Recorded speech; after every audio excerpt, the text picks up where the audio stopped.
locations. Always live on the free Odyssey app.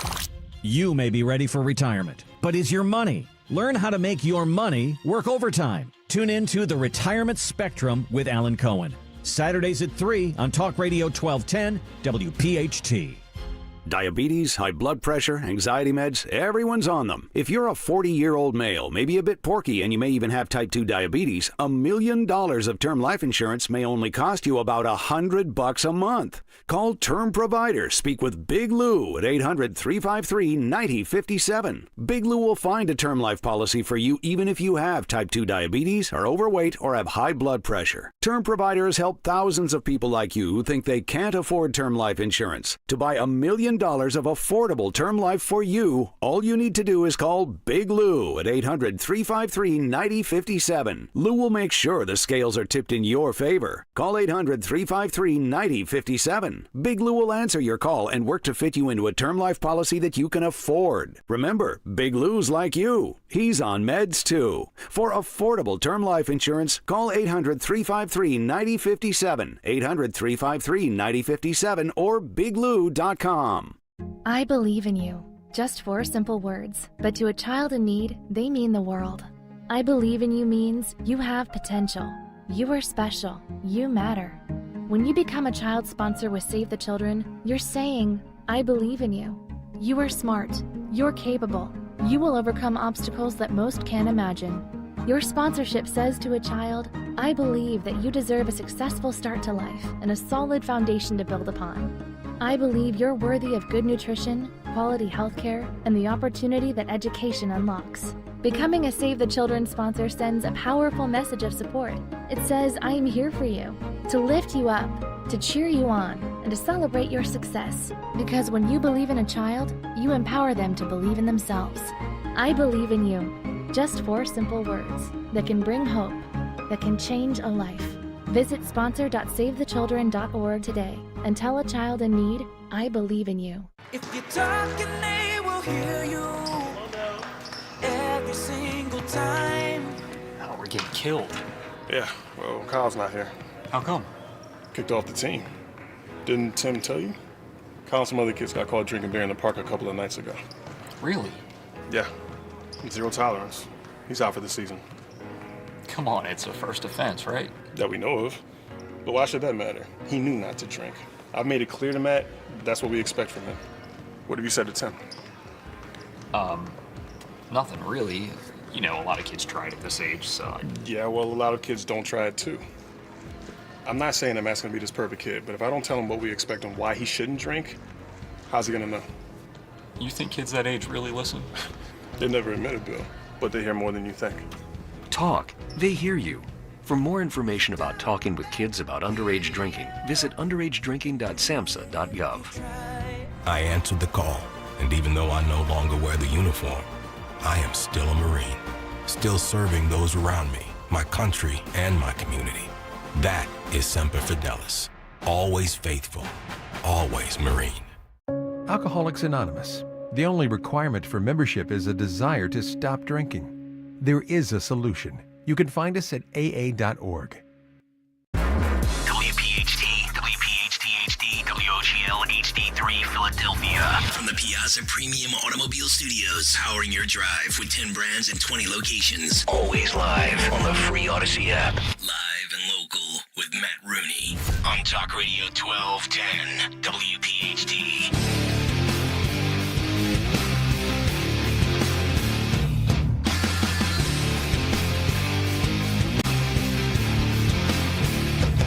I got all dressed up to come in here tonight, and I forgot my Ukrainian flag pin.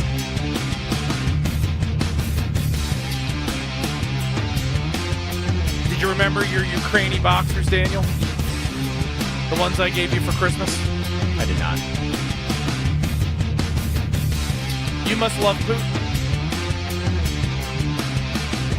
You must be a Russian agent. I probably am, but, you know, it is what it is. You missed your check, though. Yeah. So now I'm going country to country trying to get that check. Yeah. All those Russian gold bricks never made their way in your direction. No Russian rubles lying in your pockets. Greetings, ladies and gentlemen. Welcome back to another edition of the Matt Rooney Show. Emphasize the article. There are many imitations out there, but there's only one real thing here on Sunday nights on 1210 WPHT. I am the aforementioned Matt Rooney, coming to you from the banks of the once again chilly Schuylkill. We had a kind of sort of false spring yesterday. For just a minute, I could hear Peter Cottontail hopping down the bunny trail. It felt like spring was on its way. But then today, 20 degrees when I rolled outside in my shorts to go pick up some bagels. So there you go. Not a pleasant surprise. I should look at the weather from time to time. That's what adults do, but I don't always. But lovely day all the same. I hope you had a wonderful weekend. Now let's prepare ourselves for the week ahead by looking back at what matters from the week gone by. And let me tell you how you can get in on tonight's program. 855-839-1210. That's the phone number. As the regulars here around this show know, we're very, very, very stingy with the phone call. So you can try, but you got to make it really good. I'd say they're not getting on. Yeah, we take like one call every 6 episodes. And it's got to be really good or really terrible. You got to be at one end of the spectrum or the other. So, yeah, as Dan has suggested, despair. Your chance of getting on is not great. But we give the number anyway because that's what we're supposed to do.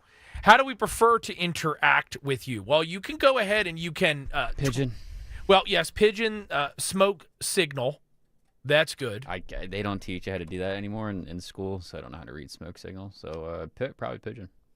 You didn't have smoke signal class? Nah, they got rid of that before I even got there. Just like they got rid of cursive, they got rid of smoke signal.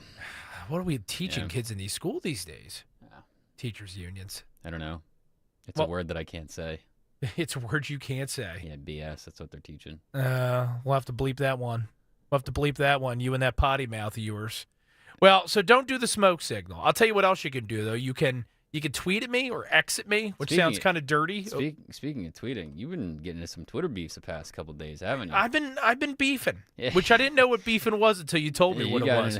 I thought it was like eating too much red meat, which my doctor told me not to. Yeah, you've been getting into a couple Twitter beefs, haven't you? I've been couple wars. I've been beefing. Yeah.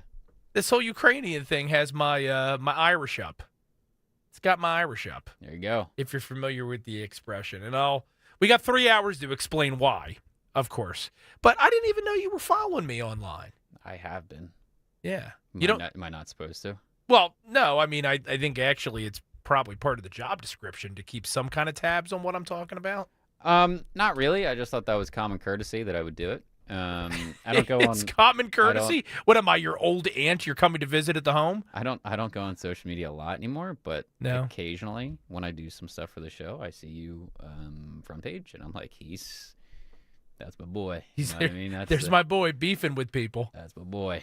Well, if you want to see me beefing, it's Matt Rooney NJ. You can head over to Matt Rooney NJ, and you can tweet at me or X at me, which sounds kind of dirty, but I guess that's what we call it now. It's only dirty if you had 2 or more X's at the end. Well, 1 X still implies some type of salacious material, though, right? Not really. Yeah. Rated X. If something's rated X, I don't remember what the rating differentiation is between X and triple X and all that. You know what triple X is. Don't even lie to yourself. I told you to stay off my laptop. Don't try and lie here. Act like you're better. Act like you're better than you are. Everyone knows what triple X is. I don't, since I'm only a child, but... Well, if you want to see triple X, you can go to Dan's handle over on X. Whoa! It's Video Guy Dez, and there's a picture of him looking all kind of ratty, but he's smiling, which you don't always do. You need to smile more. Yeah. Someone said that to me the other day. They were watching the YouTube feed. They said they usually listen via the radio, the old-fashioned way, and they commented on the fact that you don't smile a lot. And I ascribe that to the fact that you're just not having fun here on the program. But, you'd be right. But I would be correct. You'd be correct. I would be correct, but... I think it's nice that you check up on me online, on social media, even though you don't like social media, and the listeners, the viewers of this program actually care about you. Yeah. Which is good, right? Yeah. Okay. All right. So you can do that. That's how you can find us over on X, or the preferred way that we like hanging out with you on Sunday nights is go over to YouTube, youtube.com/@1210WPHT, where you can confirm that I am indeed as handsome as I sound. And you can chill over with the Woot Woot crew in the chat, where they're always keeping it a little bit salty. There's a little extra salt on just about everything they say. And I already see some of them are hanging out there over this evening. Chris, Kimmy, Suze, good evening to you all, and everyone else who's not brave enough to wade into the water, even though we know you're watching. Pretty full program tonight, as ever. 3 hours, but it tends to fly. Have you ever thought about just doing 3 hours of just silence? If we have nothing for the show, we just come in, we say, "Hey, how are you?" and we just let it go. Like, have we ever thought about that? Maybe a silent protest? Are we protesting no, something? No, not a protest. It's just an experiment. Yeah, just an experiment. Like, we occasionally might play a couple sounds, but we just put on like a movie or something, and we just let it go.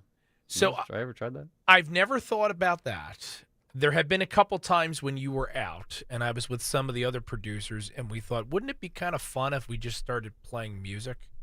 Golden oldies or something?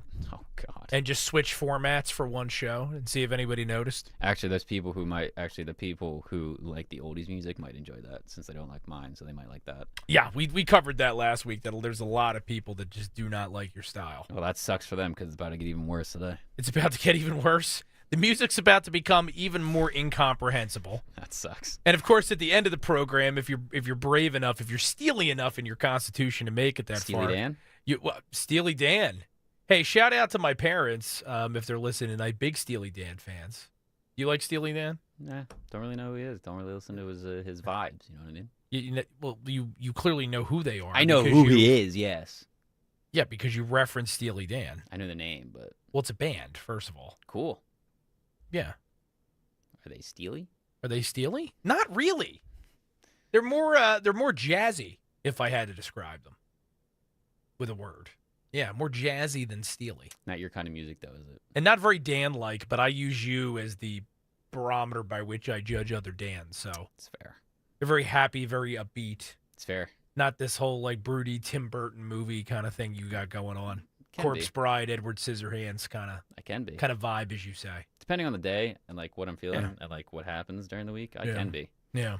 So you're going to have to put up with Dan's music tonight. We got Twit Talk at the end of the program, which is just that you can't even apologize for it, because what can you say for it? In between then and now, though, right, we got plenty going on. We've got Paula Scanlon coming up in the second of 3 hours, in the 8 o'clock hour. Icon of the women's rights in sports movement. She also is working on a particularly interesting project at the moment. She is teaming up with your friend and mine, Scott Pressler, to register as many New Jerseyans as possible to vote in election 2025. She's actually the New Jersey coordinator for early vote action. Paula joins us coming up in just about an hour 15. And then in the 30 final hour, fan favorite, my buddy from DanCerrucci.com, Dan Cerrucci, will join us. Because remember, Dan wears a bunch of hats. One of them is that he used to teach public relations. I guess Dan's wear a lot of hats. Because, I wear a lot of hats. Don't want me to make this about myself, but I'm going to make it about myself. I'm just kidding. Well, I was gonna say we already have lie number one of the evening. Okay. Lie number one of the evening that Dan does not like to make things about himself. Right? He thinks this is the Dan Valdez show. Feat Matt Rooney. It is. Yeah, that's what he's convinced himself. But Dan, the other Dan, he used to teach public relations at Penn State. He's been a PR professional for years. One of the things I enjoy the most about Dan's commentary is when someone in the public sphere says or does something monumentally stupid, and he comes on and breaks it down. And have you seen a greater, I'm going to use a Gen Z-ism here, a greater self-own? That's not a Gen Z self. That is a Gen Z-ism. No, it's not. Yes, it is. It's not. Yes, it is. Yes, it is. I've heard Gen Zers say it. I've heard you youngsters use it. All right. It's a self-own. You know what? You're right. Zelensky did. Yeah, that's you're right. You know, I'm wrong. You're right. You're finally learning. Yeah, you're right. It's your show, not mine. You're right. That's right. This is how it works. The host says something, and you say, "Wow, that was insightful." I'm glad I'm on the Matt Rooney show. You're right. He's going to figure it out eventually, kids. It's only a matter of time. Oh, by the way, over in the chat, some more people joining the fun. Margaret, hello, Margaret Mangle. And Linda Valdez, Stan's mom, who says, Daniel, why are you being grumpy? Geez. I don't know. Decided to try something out new. Linda, this is 2 weeks in a row. Offline, I want to talk to you. I want to talk. This is like when you get called to the principal's office. I want to have a conversation about Danny. Oh, God. He's a little off at school. Don't say that. We got to have a talk about Danny and make sure, is everything okay at home? I need to know. I care. I mentioned the listener earlier who was worried about you because you don't smile. So just saying. I'm going through menopause. I don't know what you are. He's having a midlife crisis. I decided that I'm actually 20 years early. I actually decided that I'm becoming a woman, so I get all the hormones that are there. So surprise. Are you transitioning? Yeah, I decided that's what I wanted to do. One day I was like, you know what, I'm gonna be a woman, and now here I am. Okay, all right. You're gonna transition, Danielle. What name are you going with? I can start talking like this if you would prefer. You start talking like this. I don't know. Probably like what's like a really good. I don't know. Probably like. I mean, how does one pick a name when you transition? I think Danielle is too like. Is it too on the nose? I think it's too on the nose, so I think I need something more. It's just like. Right. Like, I would like to know that when you're coming up with these fantasy names, when you're pretending to change your gender, like you're a frog or something, do you just go with something that sounds like what you are? Like you would go with Danielle. I'd go with like, I don't know, what, Matilda? I could be like a little girl that's a witch. Well, Bruce went to Caitlin, so. Which is completely out of left field. So maybe you just go with something you think is fun. Yeah, probably. Probably like Morgan. Yeah, or you can just go straight out to left field and be like Jazzy McSparkle Pants or something like that. Jazz, that's a good one. Jazz? Yeah. Okay. Yeah. All right. Yeah, I don't know. I mean, if there's any trannies out there in the audience that want to tell us how you go about the whole naming thing, I'm not even trying to be malicious here. I'm just curious, right? Because most people don't name themselves, right? You suck. You're trying to be malicious. You suck. I'm not trying to be malicious. You're the worst. I'm being honest. So you're born to a woman, or as they call them, what's the latest phrase for them up in Wisconsin? Birthing people. Oh yeah, birthing people. Yeah, what is anyone who can birth is a birthing person. Yeah, Wisconsin. What is it? I'm looking it up right now. Not just, mind you, not men can't give birth, but according to everyone, they're birthing people. Yeah, Tony Evers. Oh, actually, it's worse than that. Tony Evers, I knew this. The governor of Wisconsin, a Democrat, wants to now refer to women as inseminated persons. What? Yes, that's what Tony Evers wants to call them. What? Yeah, so you're not just depriving women of their femininity, but, I mean, doesn't that sound kind of violent? Right? Like, what are they, horses? You know what I mean? Like, they're prize studs that you're inseminating so you can... What is this, a sperm bank? Right. I mean, talk about something that I think that most women would find insulting. I think it would be that, to be inseminated people. So, I don't know. I mean, look, I'm genuinely just curious how that comes about, right? We're curious here on the Matt Rooney Show. We ask questions, we supply a lot of answers, and we have a lot of fun along the way. Again, youtube.com/@1210WPHT.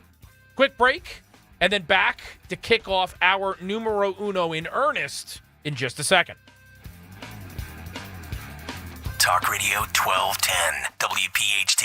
I'm Ultima Morgan of Morgan & Morgan. Every time one of my children started driving, it was terrifying. I am quite aware of the dangers being on the road. Thousands of accidents happen across the country. We see it every day. These families' lives will be changed in an instant. We fight for these families as if they were our own. We've become America's largest injury law firm by winning cases just like these. If you've been injured in a car accident, call us. Injured? Dial # law or visit forthepeople.com for an office near you. If you're drowning in IRS debt and can't afford to pay, then you need to take advantage of special IRS tax programs that are available and free yourself from IRS collection efforts once and for all. Due to the financial hardship consumers are facing throughout the country, the Internal Revenue Service has made it easier to settle delinquent tax problems. An open phone line has been established by Community Tax for consumers to call and see if they qualify. Take down this number or store it in your cell phone, but call the Community Tax Helpline at 800-536-9607. 6607. If you owe back taxes to the IRS and cannot afford to pay them back, or even if you have years of unfiled tax returns, there's no need to fear anymore. But you have to call the Community Tax Helpline today at 800-536-9607 for the help that you need. Don't take on the IRS alone. They can attack your wages, savings, pension, home, and even your Social Security check. Call 800-536-9607 for your free consultation and to see if you qualify. That's 800-536-9607. Keeping free speech alive. Odyssey's #1 talk station. Talk Radio 1210. WPHT. WPHT.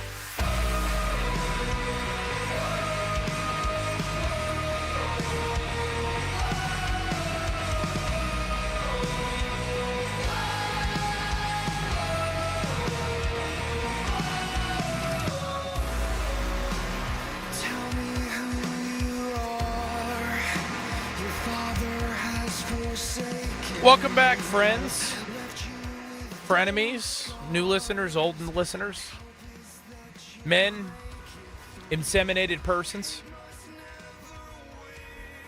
The Matt Rooney Show is rolling along here on 1210 WPHT.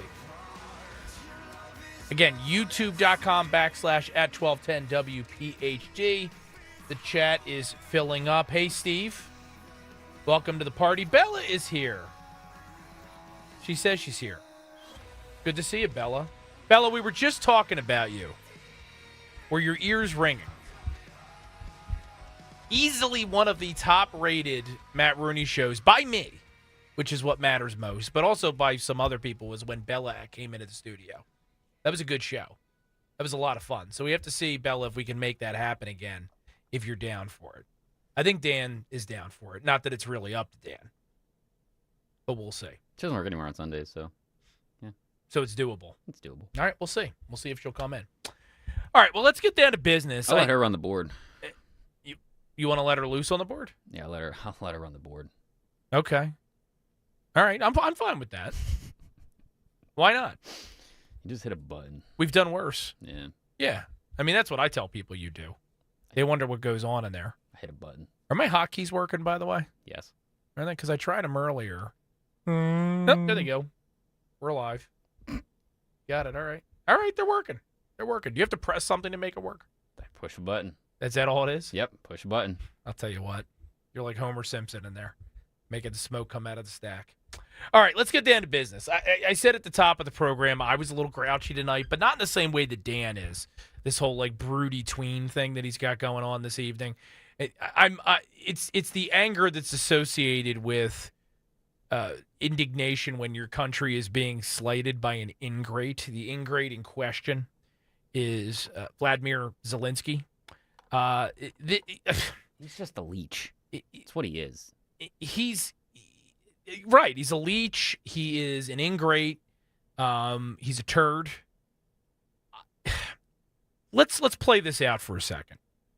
So you've got the United States of America, the most powerful nation on the planet, which has spent the balance of its history after it gained independence from Great Britain helping other countries accomplish similar feats. In 2 successive world wars and in countless conflicts before, during, and after. No single nation in the history of the world has devoted more time, treasure, and its own blood to the cause of freedom for other people.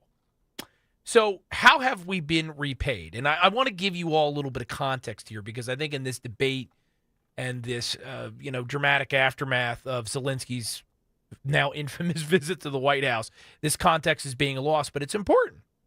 So we have given and given and given to the world.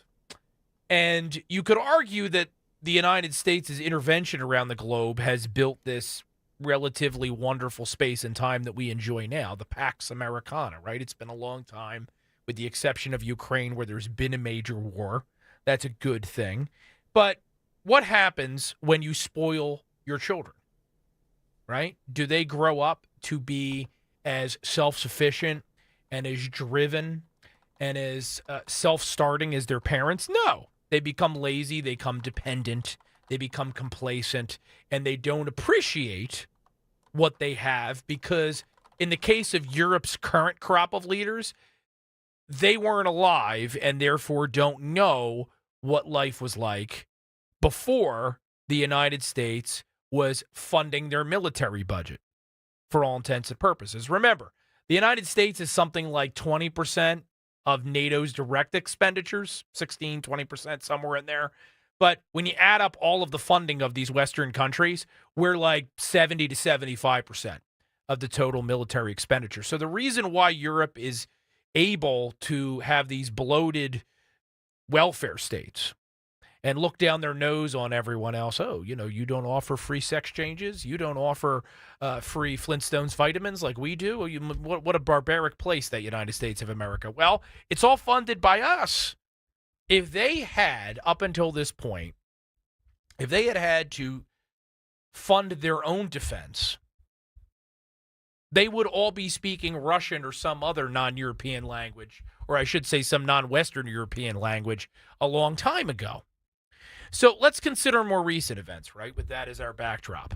So there have been, in the 21st century, exactly one president who, during his time in office, did not oversee a major incursion into Eastern Europe by Russia. Do you want to guess who it is? There haven't been that many presidents. We've only had 4, for those of you that learn math from the teachers union. Russia went into Georgia under George W. Bush, appropriate. Russia took Crimea under Barack Obama.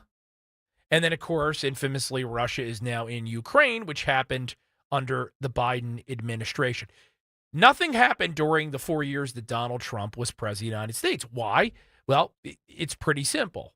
That for all the bad things these Europeans like to say about our president, the fact of the matter is that bad guys around the world take him seriously in a way they did not take Barack Obama seriously.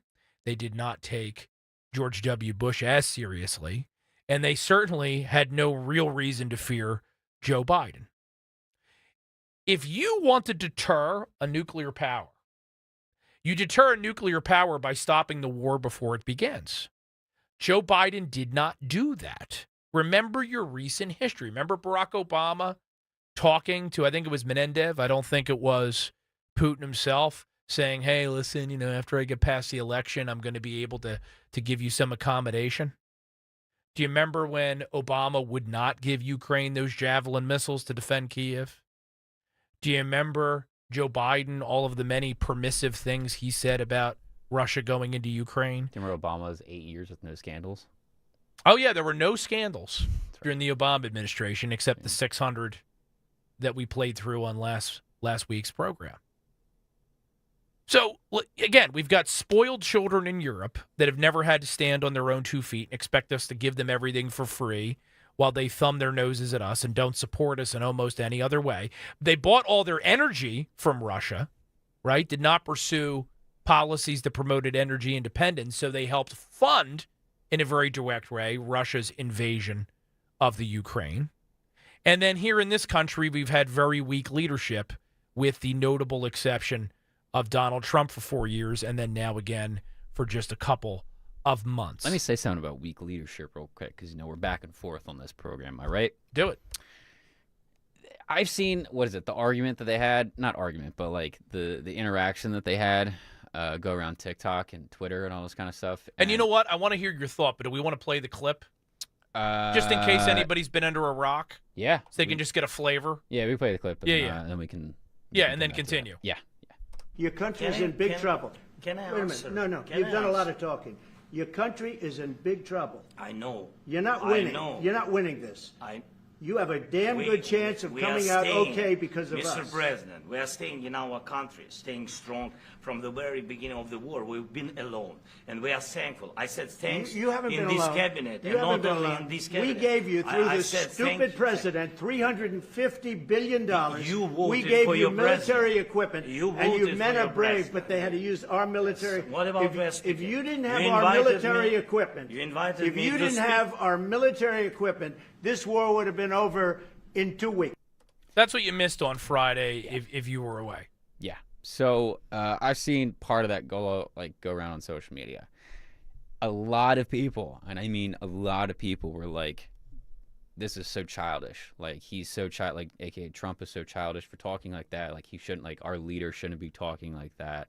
Blah, blah, blah, this, that, and the other. But then I saw another group of people that were like, no, that's literally how a leader should be talking to other people. Like, a leader is not going to let another person step all over them and push them over. Like, Trump's not a pushover. He's not going to be like, you know what?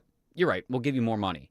Like, he's like, we're not going to do this because this isn't our fight to be fighting in the first place. So we're not going to give you this amount of money. And you can see, even when Trump was like, no, he went to other countries and now he's getting money from the UK because the UK was like, oh, you know, we'll help because the US isn't going to do it. So I don't think this is an example of poor leadership or, I don't know, how do you say it, a rudeness. I think this is an example of a good leader who is defending his country, putting his country before any other country, and not, I mean, granted, I don't have an issue with helping other countries, but if you're just sitting here begging for money, that's a problem.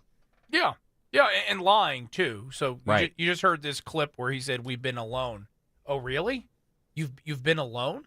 We've sent how many countless billions to Ukraine, 100 billion of which is unaccounted for. Zelensky gave an interview just a few weeks ago saying he doesn't know what happened to it. I actually saw a report online tonight. There's too much to get into everything. If you want the exact number. Yeah, give the exact number for everybody. As of January 2025, this is coming from the U.S. Department of State.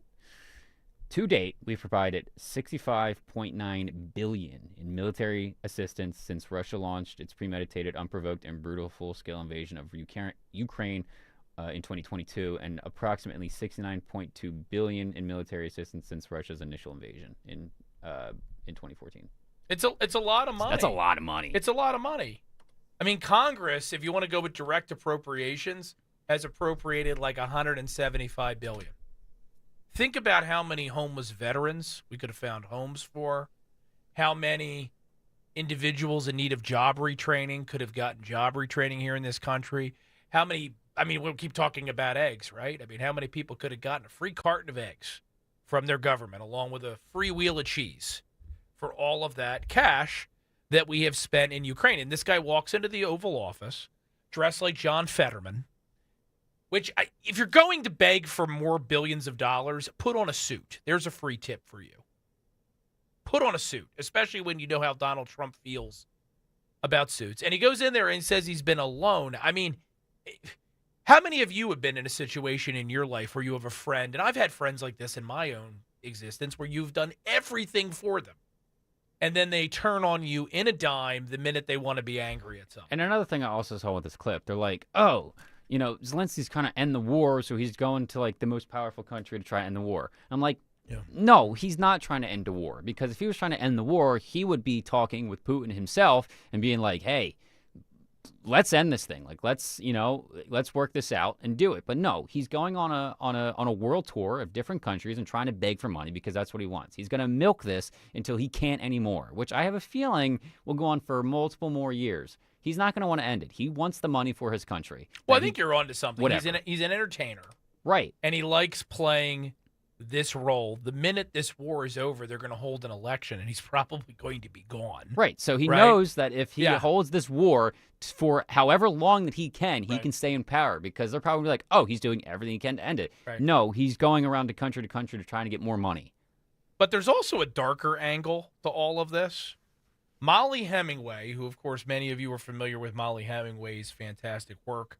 She's the editor-in-chief of The Federalist. She's a frequent Fox News contributor. And this is what she shared on X. I'm not going to read the whole thing. It's a long-form post, but this is fascinating. Because some have wondered, well, why did this play out the way that it did? And, Dan, you mentioned that some of the commentators and regular folks you saw on social media were saying how unprofessional it seemed. Yeah. Well, Mike Pompeo did an interview and said, listen, I was Secretary of State. These types of conversations happen all the time. The only thing that makes this unique is it happened in front of the cameras. So you have to wonder, well, why did Zelensky decide to go after Trump? Why did he decide to go after J.D. Vance when you're asking for these billions of dollars? Does he want the war to keep going because he wants to keep the gravy train going? That could be part of it. But here's what Molly Hemingway has found out. She said, yesterday, Susan Rice said of the Trump-Zelensky meeting, there is no question this was a setup. Now, for those of you that don't remember, Susan Rice is an integral figure in the foreign policy sphere of Obama world. According to Molly Hemingway, she revealed full knowledge of the mineral agreement, complained that it didn't include concrete security agrees, meaning apparently commitment of U.S. troops on the ground if conditions merited it, and then mischaracterized Trump's behavior, counting on most Americans to not have watched what transpired over the entire hour in the Oval Office. You can look at this and dismiss it as typical Democrat talking points, but you can also view it as almost a confession, one that includes details about the current Get Trump effort. Yes, Trump won the popular vote against unbelievable odds, but if you think Team Obama is being any less involved in quiet insurrections than they were during the Trump administration, you're clueless. And she goes on to explain her theory that she thinks that Team Obama essentially put Zelensky up to this. There have been other reports online that Zelensky may have met with Obama world figures, including Susan Rice, in the lead up to this meeting, who urged him not to accept the deal. Positively remarkable, if true. Let me also say another thing that is probably controversial, but at this point, I don't really care. I stand by it. I'll stand by it. Well, we like to play it safe on this program. I also don't see an issue. Granted, what Zelensky was there was for. I put that aside. I don't see an issue in how Trump was talking to him because I think we need to normalize talking to people. How do I phrase this? I don't think we need to, just because he's a world leader doesn't mean we have to be polite to him. Like, yes, we should probably be polite and all this kind of thing. But you should also say it how it is. Like, I'm not going to, if I'm in customer service, which I was, I'm not going to be here and sugarcoat anything. If you're going to talk to me that way, I'm going to talk to you that way. Like, I think we should start normalizing that in the workplace. Maybe that's just me, but I don't, you know what I mean? Well, I mean, isn't that in many ways what the Trump revolution is all about? An end to the artifice, an end to being quote unquote civil for the sake of masking how the sausage is really made. In this case, to Mike Pompeo's point, these are the types of discussions world leaders have. As Trump kind of pointed out in the White House, this is the reason, a large part of the reason, why the war's not over. Zelensky's shtick that he continues to play out all over the world. So don't the American people that have shelled out tens of billions of dollars for this war have a right to know? I certainly think so, and I suspect you do. Matt Rooney on the Matt Rooney Show. Let's take a quick timeout, and then we'll be back with more in just a moment. Don't lose muscle. Talk Radio 1210, WPHT. Rich Zeoli. Rich Zeoli. America is the greatest country in the world. And the other thing great countries do is they make sure that they can keep their people warm in the winter and cool in the summer because we have the energy that we need and we're not dependent upon countries that are lesser countries. We should not in the United States of America be dependent upon Venezuela. America is better than Venezuela. We should all be able to say that. We're better than Venezuela. We're better than China. We shouldn't be dependent on China. We're better than Russia. For the longest time, the left wouldn't let you say this. I'm proud to say America's better than China. Rich Zeoli, weekday afternoons 3 to 7. Talk Radio 1210, WPHT, and on the free Odyssey app. Edelman's Coins, Philadelphia's local bullion dealer. Edelman'sCoins.com. Don't miss the Education Show with Dom Giordano every Sunday morning at 5:30. Find out how you can help your child or grandchild succeed. Sponsored by New Hope Academy. For more expert appliance shopping advice, here's National Appliance Warehouse's own appliance guru. Hello, let's talk about prices. At National Appliance Warehouse, we have billions in buying power that we leverage in order to pass dramatic savings to our customers. We're passionate about offering the lowest price, so we developed Price Assured to ensure we always are. Price Assured uses powerful technology to scan chain store prices online and make sure ours is lower. Because Price Assured is connected to electronic tags throughout the showroom, it's able to update them instantly if an adjustment is needed. Our customers enjoy great service that rivals that of a small independent while shopping with confidence they're seeing the lowest possible price. Hurry in to the Friends and Family Savings Event at National Appliance Warehouse. Save on GE appliances. Earn up to $3,000 rebate with purchase of select customizable cafe appliance suites. Shop an unmatched collection of GE, Cafe, GE Profile, and Monogram appliances. Click nationalappliancewarehouse.com or visit their showroom in tax-free Wilmington today. Attention small business owners needing financing. Swish Funding is providing funds for expansion, inventory, increased overhead, even slow cash flow to small businesses all over America with affordable funding as soon as one business day. And we're ready to help with funding from $10,000 to $2 million. If you've been in business for 1 year or more with a monthly income of at least $25,000, you can get the affordable funding you need with no collateral. Go to swishfunding.com today. That's swishfunding.com. Follow Talk Radio 1210 on Instagram and Facebook at 1210 WPHT. Everything started with a letdown, and we all fall down. Down, down. I wanna pick you up now when you hit the ground. It wouldn't make a sound. Did you lose all the feeling when you fell through the ceiling? 'Cause I miss seeing you around. Let down, and we all fall down. Stand up and hear me out.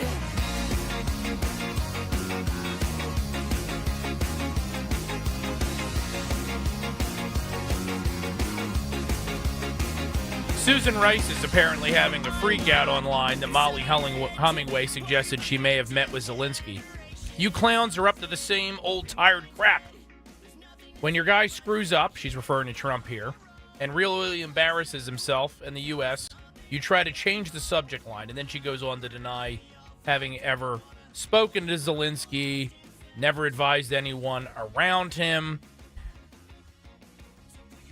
I mean, at what point do you choose to believe any of these people from the Biden-Obama universe? They've lied to you about everything else. I mean, I don't know whether she's ever met with Zelensky, but whenever I see in a resume in 2025 Obama or Biden, I just assume that I'm being lied to. And I don't think I could be blamed for feeling that way. Plenty of good cause for it. I think that one of the treasures of the second Trump term is Carolyn Leavitt, the new press secretary for President Trump in the White House. One of the great communicators of our age. What was that? What was that? Obama? It's Trump's. There's a meme. Is that like auto-tuned? Yeah, there was a meme going around a couple years ago where Trump said it was Obama, but they tuned it to say Obama. I think Obama. So I was trying to find it when you said Obama, but I couldn't find it fast enough. Obama. Yeah, I should probably put it on our board, but it sounds like a really crappy knockoff sandals resort or something. Come to Obama for our snorkeling. Yeah. Yeah. Well, Carolyn Leavitt, I think, really summed it up better than most have. This is cut dose. We have cut dose, don't we? Yeah.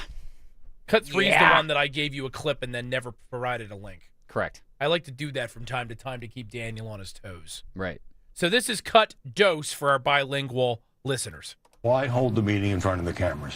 Because President Trump is the most transparent president in history. And as he said, it was great for the cameras to be in there because the American people and the world were able to see what the president and his team has seen behind the scenes in negotiating with President Zelensky's team. They have continually denied the pragmatic reality of where their country stands today. 3 years have passed.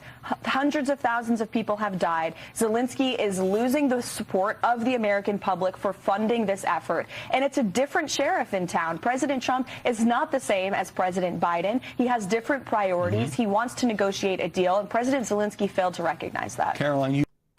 And that's not just a talking point when she says that the American people are souring on this war and on Zelensky himself. Let's go to not a conservative outlet. Let's go to CNN. Your boy Harry Enton, the pollster at that station, kind of a cheap knockoff of Steve Kornacki, if you've never watched him. But, hey, every now and then a blind squirrel finds a nut, right? And he just recently gave us some data which illustrates the collapse of support for Zelensky and his cause. It's stunning. And it suggests that Trump's election in some ways is kind of like a lagging indicator of how people feel about the Biden administration propping up Zelensky, not just a primary policy goal, but also a major dumping ground for your tax dollars over the course of the past few years. This is Cut Cinco. Holy Toledo, look at this trend line here. U.S. support for Ukraine is too much. Back when the war began, back in February of 2022, it was just 7%. Up like a rocket ship. My goodness. Up now in February of 2025 to 41%. And the clear majority of Republicans, and of course Republicans are in charge of the U.S. government now, 62% of Republicans say that the U.S. support for Ukraine is too much. What a difference from just 3 years ago. I can remember, John, all those backyards in the United States with those Ukrainian flags. Far fewer of them today, as Americans' opinions on Ukraine have changed dramatically. What about opinions of the Ukrainian president? Right.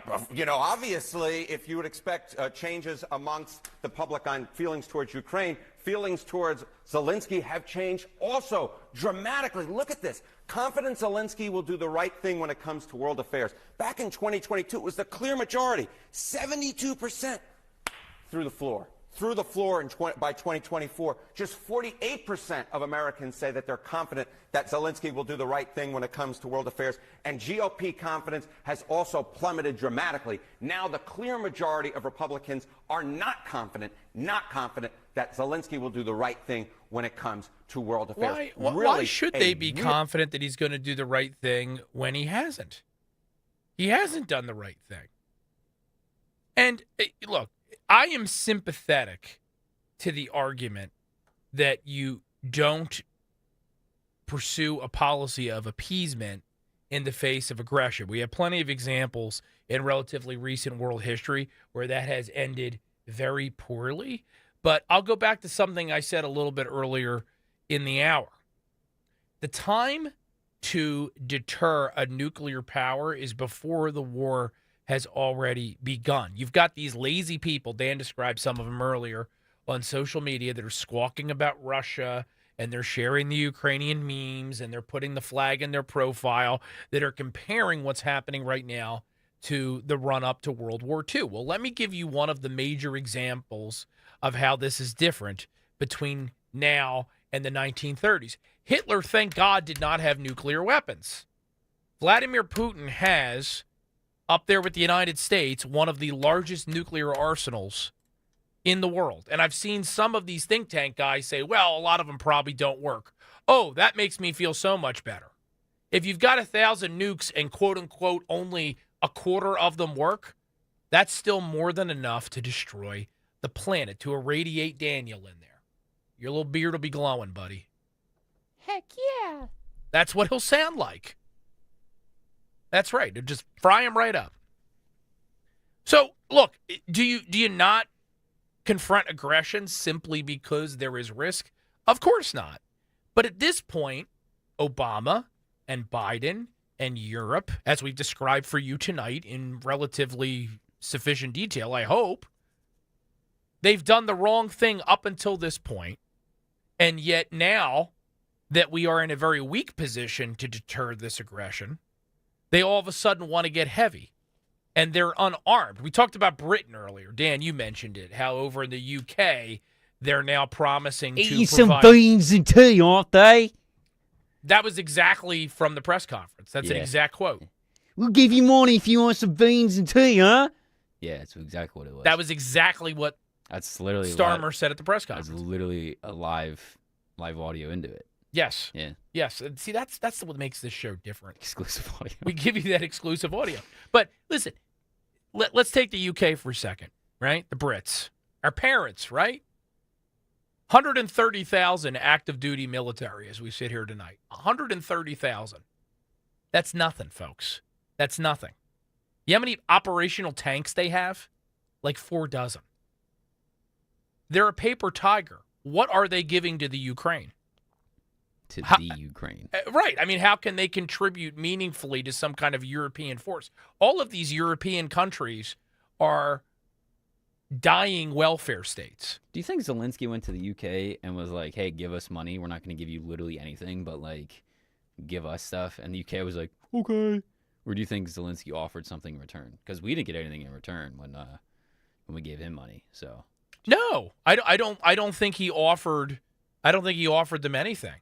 I think we're the only ones smart enough to try to come up with a solution here, which would actually benefit the West, benefit Ukraine, and at the same time not continue to throw good money after bad. I've also seen mineral rights would be better for Ukraine than if they were in NATO. I've also seen with that whole Zelensky going to the White House thing, I've also saw people say that this is Trump basically siding with Putin and that he shouldn't be trusted because he's siding with Putin. And I'm like, no. But what are we supposed to do? Is simply talking to someone and negotiating peace, quote unquote, siding with them? No. I mean, if that was the case, I mean, I'm a lawyer, right? Obviously, I'm litigating against the other side. Am I not supposed to talk to them? Every single case I have, should I just say we're going to trial? And I think the funny thing is, correct me if I'm wrong, but I think Trump has talked to Putin and was like, hey, let's end this thing. And Putin was like, okay, let's end it. But Zelensky was like, we're not going to end it. Yes. So correct me if I'm wrong on that one, but I think one of them wants to end it and one of them just wants money. And one of them just wants money. Look, do you think Putin is winning in every aspect with this American deal? Do you think Putin wants us to have the mineral rights? No, he wants the mineral rights. That's one of the reasons he went into this country, to begin with, right? That's what makes Ukraine valuable. What makes Ukraine valuable is there's actually a fair amount of natural resources there. And it's funny, you see all these wars that are trying to end because they know that Trump's going to try and Trump's not a pushover. You try to end these wars with Biden, he's going to be like, Daddy owes you. You know what I mean? But Trump's be like, no, we're ending this because it doesn't benefit you, doesn't benefit me. We're ending it. There's no reason for this.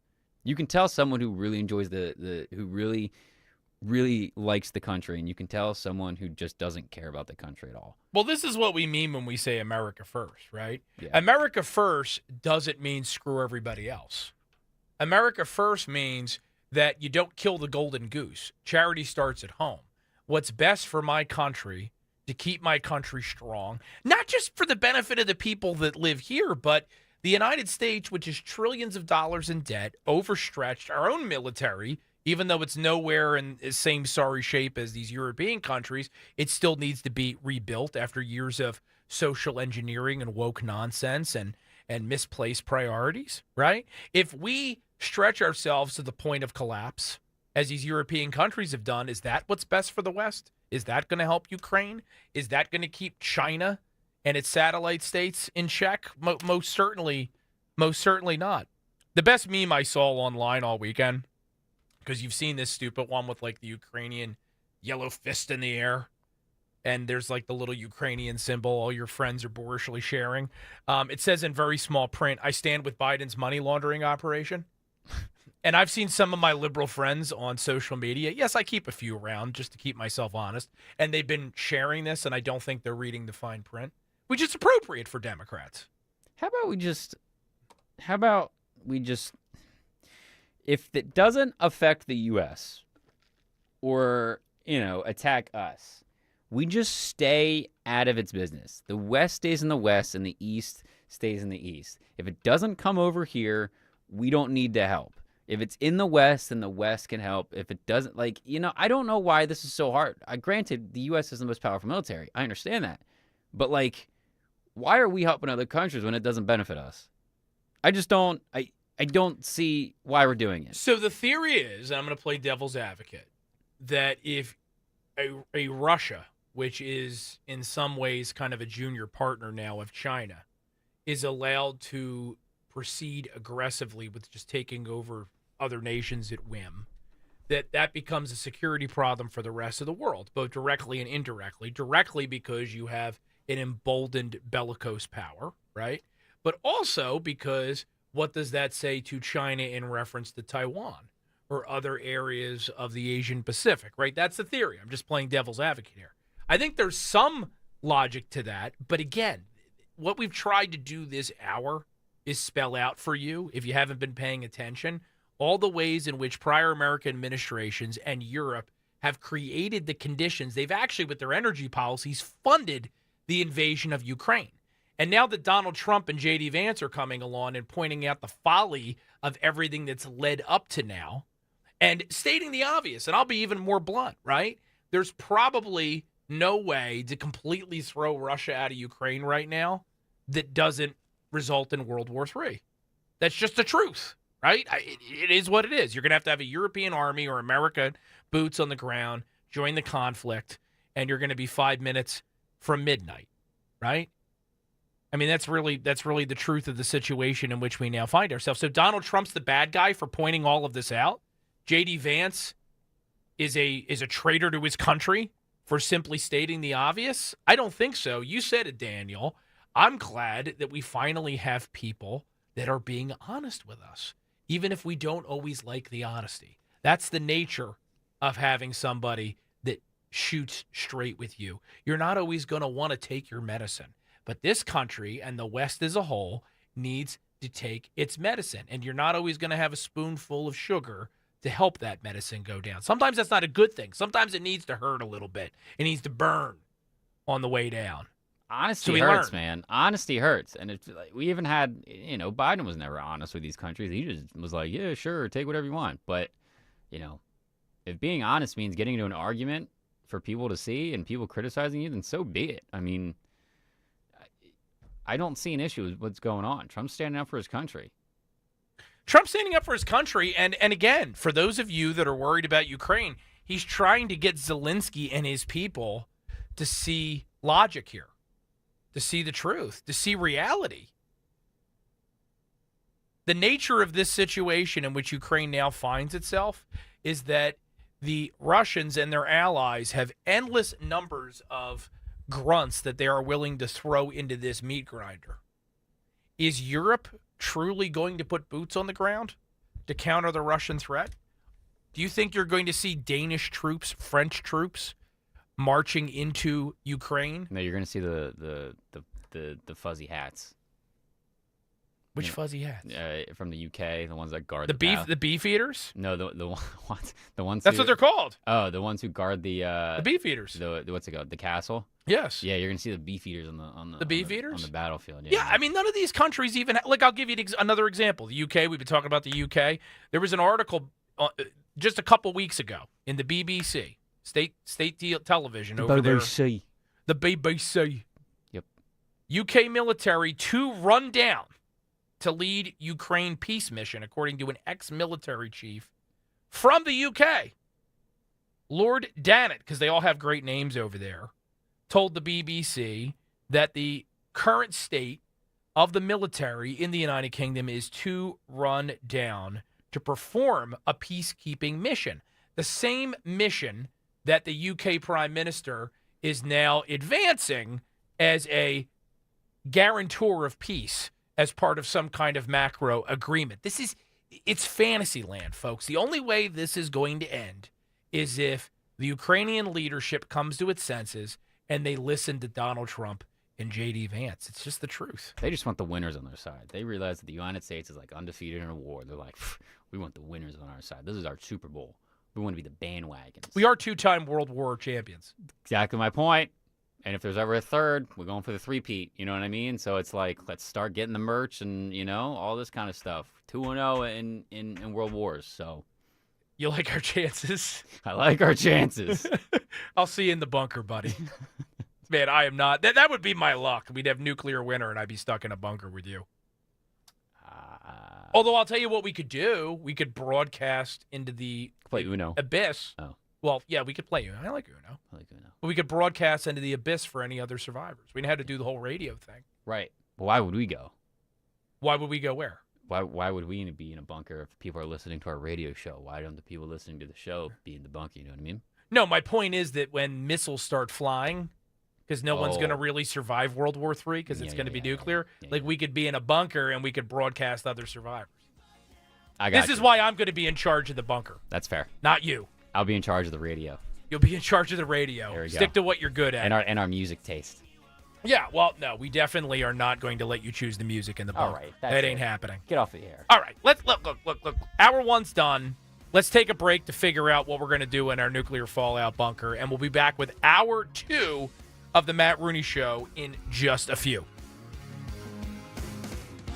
They're not Talk Radio 1210 WPHT. We gathered real Pennsylvania seniors and asked them how they would benefit from an extra $1,000. Here's what they had to say. Everything is so expensive these days. Car expenses, repairs. My groceries, heating costs. Medications. Sure, I could easily spend $1,000 like that. Through Pennsylvania's property tax rent rebate program, eligible seniors and adults with disabilities could receive up to $1,000. Check your eligibility and apply online. Paid for with Pennsylvania taxpayer dollars. Experience the sweet life at CBP. Check out the many suite offerings available to elevate your game day with awesome views, privacy, and catering. Visit Phillies.com/groups for more info and to book today. We're always loving our McDonald's opening night t-shirt. Fans 15 and over can snag one at CBP on Wednesday, April 2nd when the Phils host the Rockies at 6:45. Get tickets now at Phillies.com. Wesley Financial Group is not a law firm. Hi, I'm Chuck McDowell, the timeshare cancellation guy and founder of Wesley Financial Group, and I want to set the record straight. I am not an attorney. I've never wanted to be an attorney, and the truth is I really don't even like attorneys. If I sound like an attorney or if I look like an attorney, I'll apologize. But what I've learned in my 15 years in the timeshare cancellation business is you don't need to be an attorney to get folks out of their timeshare. At Wesley, we've helped over 40,000 families cancel their timeshare without me being an attorney. And I want to share with you how we do it. Just give my office a call, and you will not talk to an attorney. And I guarantee if we take you as a client, we'll get you out of your timeshare, or you'll pay nothing. Call now for your free timeshare exit info kit. 800-656-1551. That's 800-656-1551. 800-656-1551. WPHT, WPHT-HD, WOGL HD3 Philadelphia. From the Piazza Premium Automobile Studios, powering your drive with 10 brands and 20 locations. Always live on the free Odyssey app. I'm John Morgan of Morgan & Morgan. Today, we're the largest injury firm in the world, and I'm thankful to you for trusting us all these years. We'll always be here for the people, not the powerful. Injured? The choice is easy. Morgan & Morgan. Visit forthepeople.com for an office near you. Attention taxpayers. If you or your business owe the IRS back taxes or have years of unfiled tax returns, the IRS has green-lighted billions of dollars in tax relief to those facing financial hardship through its tax relief initiatives. If you have a delinquent tax problem and possibly facing wage garnishment, liens, levies, audits, or already in a payment plan, you may now qualify for significant relief. Qualifying and enrolling in this program could stop all collections, settle your tax problem, and may even reduce what you owe by up to 99%. Call the hotline at Tax Help USA to see if you qualify by dialing 800-918-3538. If you or your business owe at least $10,000 in back taxes to the IRS or state, you can now get the help that you need during these hard economic times. Call Tax Help USA to get your free tax assessment to see what you qualify for by dialing 800-918-3538. 800-918-3538. That's 800-918-3538. I always had to be so good, no one could ignore me. Carve my path with data and drive. But some people only see who I am on paper. The paper ceiling. The limitations from degree screens to stereotypes that are holding back over 70 million stars. Workers skilled through alternative routes rather than a bachelor's degree. It's time for skills to speak for themselves. Find resources for breaking through barriers at tearthepaperceiling.org. Brought to you by Opportunity at Work and the Ad Council.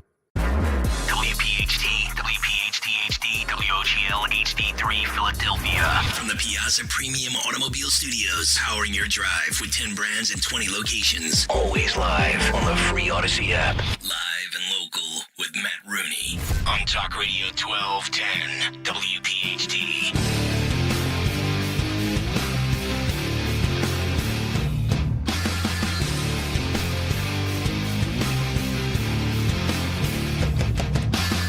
Welcome back, old friends, new frenemies, and all who lie elsewhere in between on the spectrum that is life. This is the Matt Rooney Show. I am the aforementioned Matt Rooney, coming to you live 7 to 10 p.m. Eastern Standard Time on 1210 WPHT, broadcasting across the Delaware Valley and well beyond, growing all the time.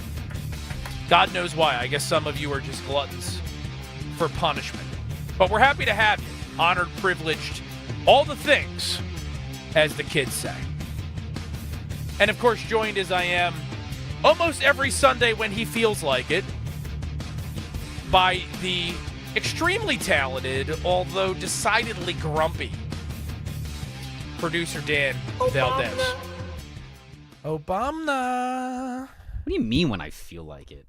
When you feel like what are you it. talking about? Well, because you take a lot of time off. Speaking of time off, the rest of March I'm not going to be here. I was just going to say, the rest of March you're not even here. Well, I'm here. I'm here next week, and then every Sunday after that I'm not. You're just taking off. No, I have work to do. Catching a ride on a jet plane. No, I gotta go places. It's a bunch of malarkey. It's not. I gotta go places. I'll show you. You'll show me? Yeah. I'll show you my plane tickets. I believe you're going to go someplace. Yeah. Look, I get it. You know, this job is on your list of 20 important things. It's not for leisure. It's 21. Don't think it's not. This isn't for leisure that I won't be here. No, I get it. You're not going to do fun stuff. You Right. and Bella are not going to be laying on a beach somewhere in the Caribbean. You're working. You're a working man. Be in the middle of a hotel hitting a button. That is the thing that's interesting about your job. Yeah. That obviously we're being facetious. That there are things that you do that you just couldn't grab someone off the street and teach them in a hot minute. But essentially, you are flying around the country to press a couple buttons. Yeah. More or less, right? Mm-hmm. Once I set it all up, yeah, it's just a simple button. Right. You're pressing the button. Maybe two buttons, and you're compensated fairly well for it. Yeah. Not here. Oh, we don't pay you well, but elsewhere, wherever you go. Yeah.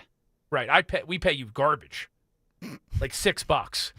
Dan comes in here. I hand him like $5 and a tasty cake, and it's one of those 3-packs of the chocolate ones, and there's already one that's been eaten. And they're stale. Yeah. Which, speaking of which, we need to talk to someone about the WIP tasty cake wall. Yeah. That I try to raid at least once a Sunday night. I had I threw it out already. I had one of those raisin bars that I tend to like. Yeah. I like the raisin bar. And it was a little stale tonight. Did not stop me from eating it. They usually fill it up every Sunday. Every week it's restocked for Monday morning. Well, maybe what's happening is the raisin bars are tucked at the bottom. Yeah, well, who eats raisin bars? And they're neglecting them. Well, me and 80-year-old men. My favorite ice cream is rum raisin. What? Yes, rum raisin. The best ice cream that I've had, hands down, that I don't make anymore, is the Phillies ice cream. The graham cracker ice cream. Oh yeah, that is pretty good. With like the Rolos in it or something, whatever it is. Oh my gosh, that is. It's pretty tasty. You ever had Brewster's? What's Brewster's? It's like an ice cream joint. Clearly, you haven't had it if you ask what it is. No. But they have a Graham Central Station, which is literally just graham crackers and like vanilla ice cream. It is delightful. I like graham crackers and I like vanilla ice cream. Yeah, you would love it. Yeah. They also had key lime pie ice cream. Generally, I like simplicity in my ice cream. No. A scoop of vanilla, no flavor. A couple scoops of rum raisin. No. Come visit me at the shore again this summer. I'll get you a scoop of rum raisin. It's got to be Core Bros. I don't care. Core Brothers is not ice cream. It's custard. It's literally the same exact thing. That could not be further from the truth. Soft serve custard, literally all the same thing. And I got nothing against Core Brothers. I'm just saying that, no, it's not the same thing as ice cream. Oh, it's the same effect. That's what it is. Graham Slam. Delightful. Oh, Kimmy over on YouTube. By the way, youtube.com/@1210WPHT. Make sure to give us a like. She says, I like coffee ice cream. I also like coffee ice cream. That's my second choice after rum raisin. First choice all the way, mint chocolate chip. It's probably toothpaste to a lot of people, but you can lather it up and you know what I mean? I love mint chocolate chip. Really? You have some feelings about mint chocolate chip. Yeah, Turkey Hill also does like the trio, like the cookie trio. It's like vanilla, like cookies and cream, like whatever it is, but that's really good. Yeah. That's good, but mint chocolate chip is superior ice cream. Get your train superior chugging down the tracks. Yeah, nothing will ever change my mind that I don't like mint. I actually double chocolate chip is my favorite. I don't like mint. Of course you don't. No. We have nothing in common. No, hey, by the way, if you're new to the show, and apparently there are a bunch of new people listening to this program, you crazy kids, we have nothing in common, Daniel and I. Nope. At all. No, we don't. At all. We don't share a sense of humor. We don't have the same taste in music. Very different body shapes. I'm a male and I'm a little bit fat. Dan is McDonald's napkin. Yeah, I'm like a McDonald's napkin. Dan's like a 14-year-old girl. It's a little late developing. Nothing. We both have glasses. Hey, leave me and my training bras alone. All right, I'm self-conscious about it. I was wondering where all the toilet paper was going in the bathroom. Put a little French dressing on it. There you go. It's been a while since we heard that. By the way, over on YouTube, give us a like if you haven't already. If we get to a certain number of likes, something happens. Stalker won't tell us what it is, but I don't know. Maybe we get a golden ticket to Willy Wonka's Chocolate Factory. They're gonna wish us their beer-flavored ice cream. Probably. I know there's ice cream-flavored beer. So there's got to be beer-flavored ice cream. I'm sure that's probably. I don't know if that would be any good, but probably. Yeah. If you have a favorite flavor of ice cream, go ahead and put it over in the YouTube chat. Again, youtube.com/@1210WPHT. You all talk about ice cream. We'll talk about some serious stuff, which will be part of your dessert. We spent most of the first hour of tonight's program talking about the Ukraine, and I still like to refer to it as the Ukraine because when you're a kid and you're playing a game of Risk, that's how you refer to it, right? The Ukraine. You always put the article in front of it. Can't say I've ever played Risk, so. You never played Risk? I know of it, but I can't say I've ever played it. Man, you're missing out. It's a great way to get angry at your friends. You want a way to get angry at my friends? I play Catan. See, that's next level nerd. I love because there's so much involved in that. Dude, I could play that game all day if I could. That's like when I'm traveling. Yeah. And like I have nothing to do in a hotel room. You know, I already did my drinking for the night. I go home and I play Catan. So if I called you and said, "Hey Dan, you want to come over on Saturday night? We got a Settlers of Catan game going." You'd be there. I'd be there in a heartbeat. You'd show up with your mint chocolate chip ice cream. Oh my gosh, yes! I love Catan. That's such a fun game. Oh wow. Okay. Yeah. All right. It's amazing you found somebody to hang out with you. But Bella's a very special lady. She likes that game too. Does Bella like that game too? Yes. See, this is something that I think is fascinating about a relationship like yours. Because my wife and I love her. I do. We're the opposite attracts couple. We obviously have some things we like to do together. But, like, I would play a nerdy game like that. She would make fun of me. But she'd probably give me a wedgie for playing a game Swirly. like that. Yeah. She's much tougher than I am. So I'm always impressed when there's couples who, like, seem to share pretty much every interest. See, we go to we do a Knoebels trip every year in September. My friends and I, we all That's do a PA classic. Yeah, we do every year in September. Yeah. And we drink and we play games. And the one game that we all play is Catan. There's like 6 of us that play. It's a great time. I do like board games. It gets heated. I played a lot of good board games, but Catan is always the one that's up top. It's always nice when you have a Jersey Shore vacation and you've got a full week and you got good weather, but it's always nice to have that one crappy weather day that you can use as an excuse to play board games. Because when else would you do that in ordinary life, right? It's tough to have the time. And usually when you're on a shore vacation, you got some friends, you got some family, so you have built-in people to play with. Yeah. So it's nice. Yeah. It's nice to have that. I love a good board game. By the way, our number, 855-839-1210, we give it out almost as a joke because, again, we usually don't take your calls. Somebody was actually going at me over on X during the break saying that, where is it here? Too many people are Xing at me, so I can't find it. Basically accusing me of not wanting to take calls because I can't handle them. Honestly, that's part of the problem. We prefer to people to call in and fight with me. But I'm like a prize fighter. It's too easy. But it's also the fact of the same people call in, like the same people who disagree with you. It's the same people who call in. And they're not quality. And I don't want to put someone on if we heard them last week. I really don't. If you're going to come on the show and disagree, that's totally fine. We actually like that. Yeah. I like that. I encourage it. But if you come on week after week after week, it's kind of like we expect it. So, Like we had that one guy in California. Right. He calls in every now, he calls in, but I'm like, we already had you on the show, bud. Like, we know your opinions on this. And there's nothing new. Right. It's the same thing over and over again. So, if we have one, I don't know, just the name. We had Charles one day, and we had I don't know, Dylan the next, but then we go back to Charles. There's nothing there. We need like a Charles, Dylan, then like a Michael, then like, a Bartholomew. You know what I mean? Like we need variety. If your name is Bartholomew, you go to the top of the line. That's what I'm saying. Front of the line today. If there actually is a Bartholomew out there in the audience. Like I want quality calls. I don't want someone that this isn't an open forum discussion. You can't just be like, hey, I heard about your thing last week. I want to call that. No, buddy, get off my line. We're not doing like case in point, if you were to call in the night and say, hey, listen, I have a well-reasoned alternative to how to address the war in Ukraine that is opposite what's being advanced by the White House, I'd be interested to hear it. But this speaks, look, this isn't just a Matt Rooney show problem. This speaks to the larger problem with the left in 2025. You don't have anything interesting to say. It's why you're losing elections. It's all orange man bad. The last couple times I've had somebody call into this program to debate me in Ukraine, within 5 seconds it turns into you're a Russian agent.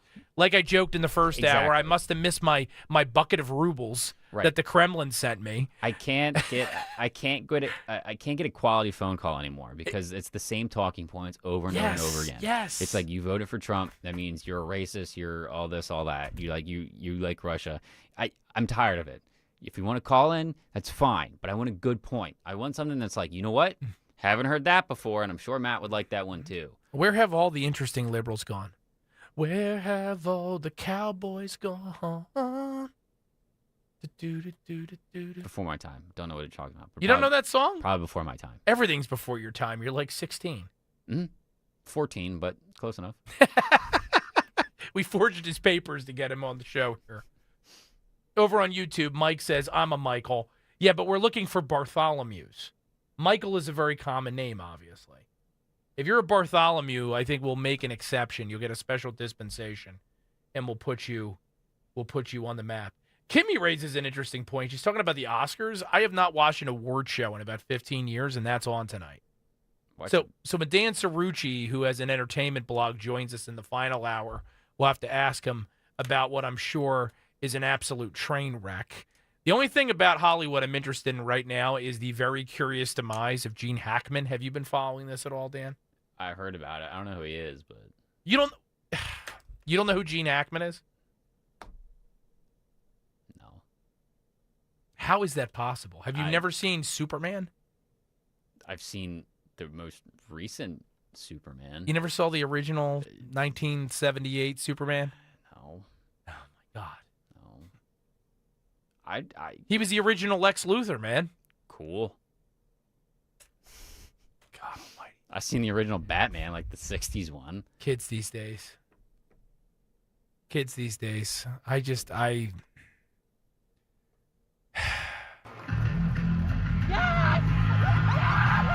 Speaking of that clip, we're seeing those. We're going to that. We're seeing them again in July. So hopefully, there's another voice crack. All right, really? But we got that. We got that to look forward to. Yeah. So that's nice, I guess. Yeah. All right. Well, I'm interested in the whole Gene Hackman story. Very long story short, Daniel. Famous Hollywood actor, legendary Hollywood actor. Many, many years, many famous movies, Royal Tenenbaums. I mean, it just goes on and on and on. Superman. Died suspiciously. They found him and his wife and his dog deceased all at the same time in their home when somebody went there for a welfare check. And his wife was partially mummified. So originally, the report suggested that they did not suspect foul play, but the whole story is just too weird. And then police subsequently said it was suspicious and they're investigating. So it is a big, big, big mystery. Only thing about Hollywood that I'm interested in right now. But before we have Dan Cerrucci come up in the final hour, we're going to be joined in about 12 minutes by Paula Scanlon. You know her as a female athlete that's been very visible in advocating for protecting female sports from the wackiness of the radical left. I always am interested in hearing Paula Scanlon talk about that, but I'm also, as a Jersey guy, very much interested in what she's doing right now in New Jersey. She is the New Jersey coordinator for early vote action. You know Scott Pressler, what he did in Pennsylvania in 2024.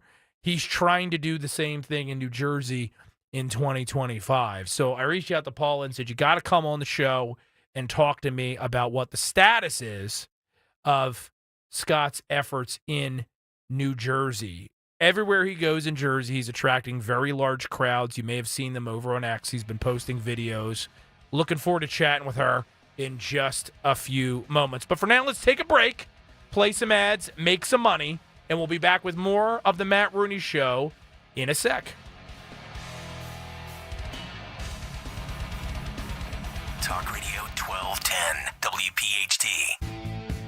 Enhance your home's curb appeal with new doors and windows from Emmons Roofing and Siding. Our high-quality products offer style, security, and energy efficiency. And you can choose from a wide selection of styles and finishes from major brands like Anderson or Provia.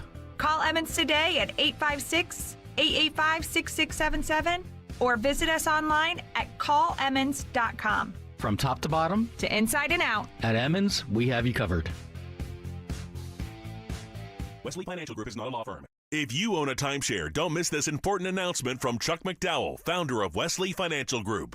If you receive an unsolicited phone call or mail piece to discuss selling, renting, or especially canceling your timeshare, don't fall for it. If you really want out of your timeshare, hang the phone up immediately or throw that mail piece in the trash and contact your timeshare resort or Wesley Financial Group for assistance with your timeshare. As the only Inc. 500 timeshare cancellation company, our knowledge, experience, and results has made Wesley a trusted resource for over 40,000 families we've helped get out of their timeshare. Give us a call, and I'll send you our timeshare exit information kit free with the straight facts about your timeshare and all of your options for cancellation. Call for your free info kit, 800-329-2121, 800-329-2121, 800-329-2121. Winter is here. Make sure you're prepared for whatever it throws your way. From snowstorms to icy roads, get the latest on winter weather from your local news team on the Odyssey app. Stay informed with push alerts on conditions and the best local coverage to keep you safe. Don't let nasty weather catch you unprepared this season. To get started, download the free Odyssey app and follow your local news station. That's AUDACY. Calling on Levittown. Hello there. To follow 1210 WPHT on the free Odyssey app. Download it now. Hasn't shine, little darling. The bank has yet to close. The chassis giving you bedroom eyes, and I gotta say no, no, no.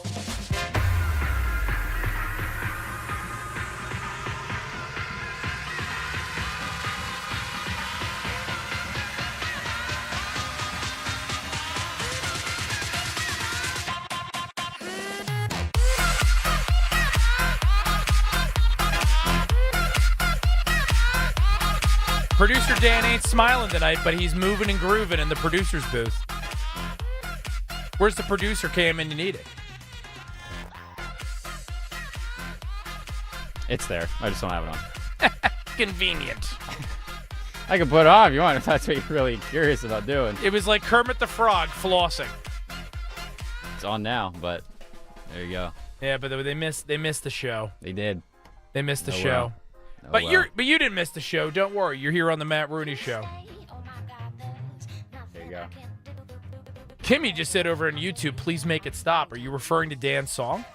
It's you know. Or something else? I'm just curious. Look, they all complained last week, and so they complain, and they get it even worse. Well, you didn't tell people the worst thing about what you did last week, too. What I do last Because week. you're a Kremlin agent, a Russian asset, and don't believe in democracy, we did a poll of our listeners to see whether or not they liked your music, and you shut it down prematurely. Correct. That's what I did. You broke a water pipe at 6 p.m. when the votes were not all fully tabulated. Not everyone had had a chance to cast the ballot. No, we had to and stop. called the election. No, we had to stop the count. That's what we had to do. We had to stop the count. Stop the count? Yeah, there was some serious voter fraud going on, so I had to stop the count. Major voter fraud here. So I had to stop the count. Well, this program's not a democracy. Yeah, it's not. It's really not. Although we may try something here. Yeah. We've talked a lot tonight about why we don't take calls, or Yeah. at least we don't take many phone calls. Yeah. But some of you have called in tonight. Some of you are a little bit peevish about it. So we'll do an experiment. We have a couple people on the line here. And Dan, you have some confidence that this call might be productive, right? Yeah. Yeah, let's try it. Kevin, correct? Yeah. Where's Kevin calling in from? Chalfont. Chalfont. Kevin from Chalfont, you're on the Matt Rooney Show with Matt Rooney. Do not disappoint me, sir. We're putting a lot of faith in you here. Matt, I am not going to disappoint. So here's my point is that I'm a big fan of Trump, right? 45, 47, love it. But Zelensky's point is that, hey, what happens in 3.5 years when you're not president?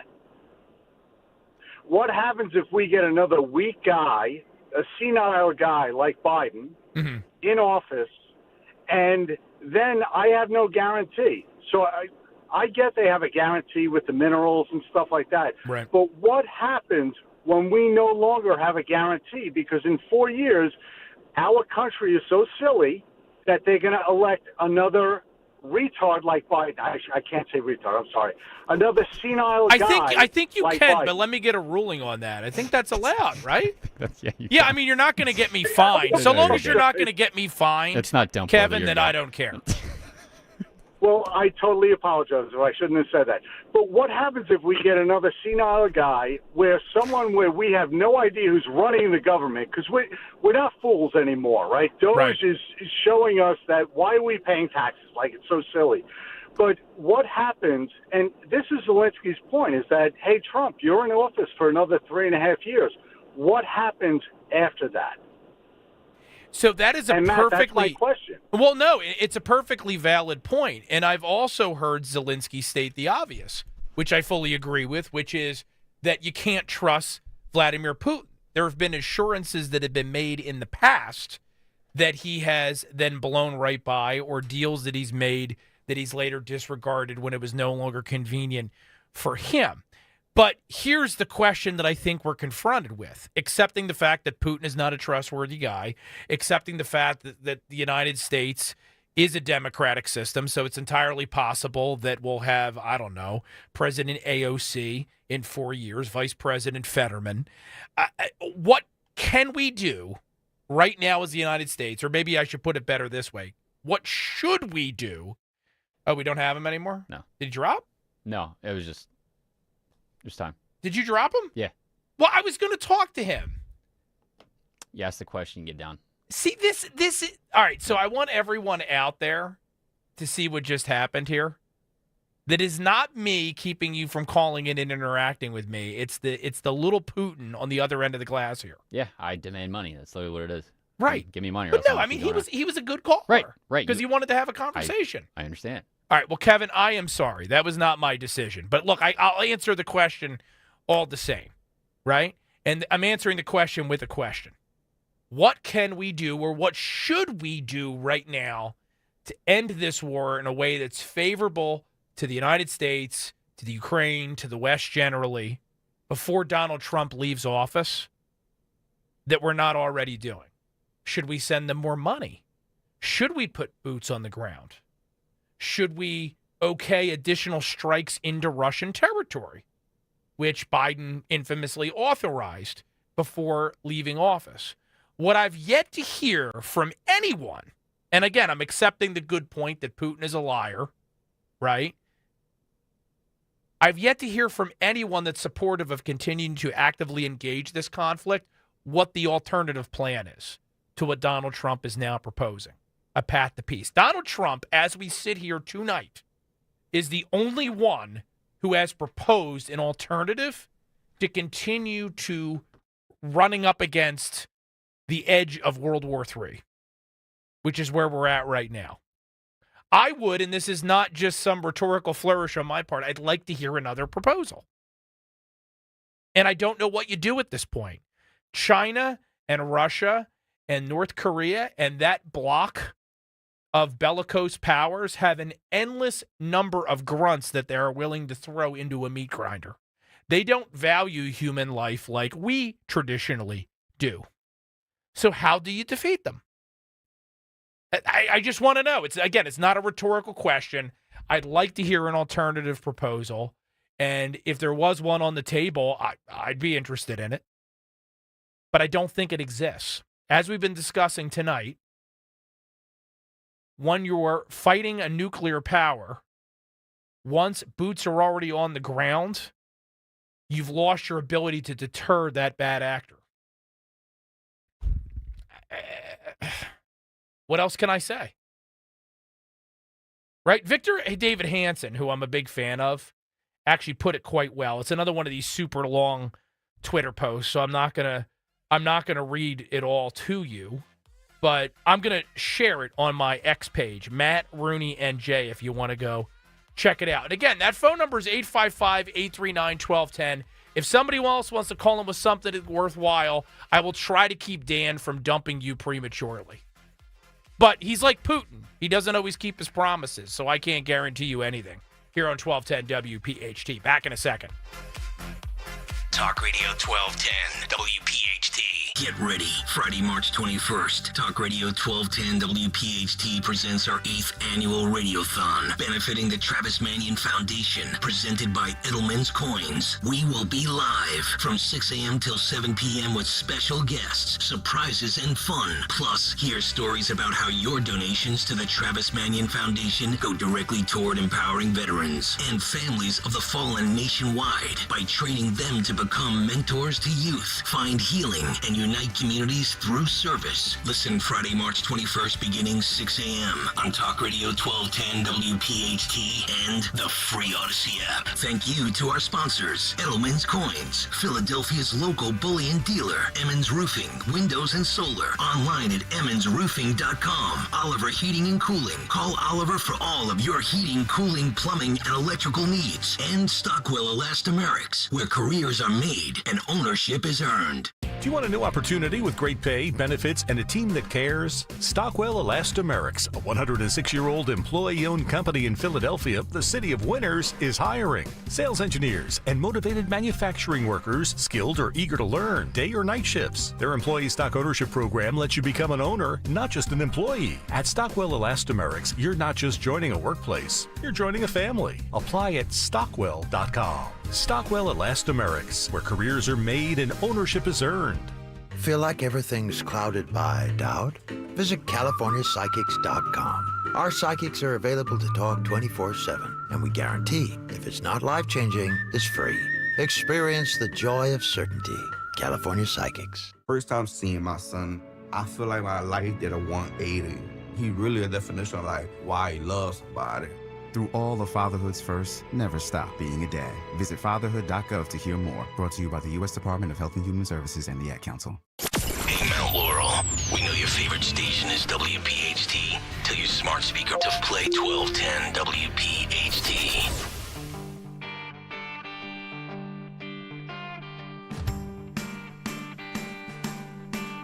Imagine me and you, I do. I think about you day and night. It's only right to think about the girl you love and hold her tight. So happy together. If I should call you up, invest a dime, and you say you belong to me, and he's my I was thinking more about Kevin from Chalfon's question. so very fine, so happy together. He hit on something very important. If you really care about Ukraine and the larger Western world, changing your Facebook profile to Ukrainian flag doesn't do too much to move the needle.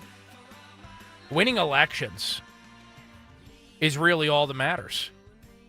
If you had President Trump in office for the past 4 years instead of Joe Biden, we wouldn't even be having this discussion.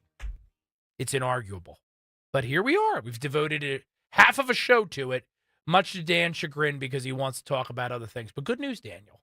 That is about to change because we've got our first guest of the evening on the line, correct? We can do a whole, yes, we do. But we can't talk a whole 2-3 hours about a single subject. That wasn't the plan, but there's there's stuff going on. We got to get to it. Let's get to it all. You know what I mean? There is, but it is the big story of the week. You can't deny that. Right, but there's other stories. Well, we're moving on. We're moving on. Good. And our next guest is going to help us. Got to keep this station moving. Do just that. Well, we try. Yeah. We try, and sometimes we succeed.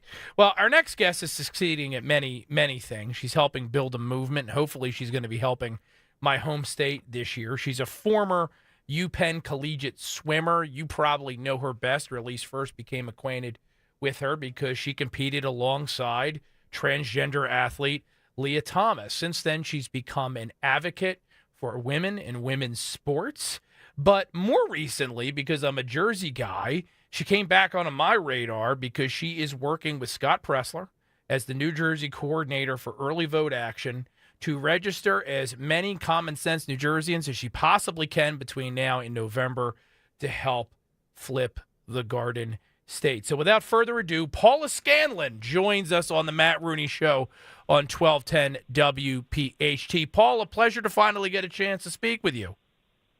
Yeah, thank you so much for having me on this evening. You're doing great work already. Now, we're sitting here on, what's today, Daniel? March 2nd? Yep. So tomorrow's March 3rd. It's the first weekday of March. So the New Jersey Secretary of State is going to post new voter registration numbers for February tomorrow. And if the trend continues, Paula, New Jersey Republicans have been picking up steam now for about 4 years. There was a big jump last week. I know every time I log on to X, it seems like Scott Pressler is in front of another 500 people somewhere in New Jersey. I'll ask you quite simply, how's it going so far? Yeah, it's been awesome, honestly, and I have been shocked and surprised, and I'm going to admit something to you guys that you might not like, but I've lived in Pennsylvania, I've lived in New York, and I've lived in Connecticut. And what did I have in common when I lived in all three of those states? I continually made fun of New Jersey. I called New Jersey the armpit of America. I would say that everyone's a bad driver. I said all the things. And you know what? One of those two things may be true, but not both. Yep, I did that for my entire life. I had many friends in college that lived in New Jersey, from New Jersey, and I would also make fun of them for being from New Jersey. But you know what happened? On the day after the election in the year 2024, I saw the results of New Jersey, and I saw that New Jersey flipped 11 points from 2020 to 2024. And for the first time in my entire life, I felt hope about something in New Jersey. And I said, wait a dang minute. There is hope in the Northeast, and it's not in one of the states that I grew up in. New York and Connecticut are the two states I'm from. It's in New Jersey, of all places. And so in that moment forward, a light bulb lit up in my head. I felt nothing but love. I forgot about the bad drivers and calling it the armpit of America and all these different things. And I said, this state is actually where we can learn how to win as Republicans in the Northeast, where liberals have ruined those states. And that is what I came into it with. And I had no idea if the people of New Jersey would feel the same way I did.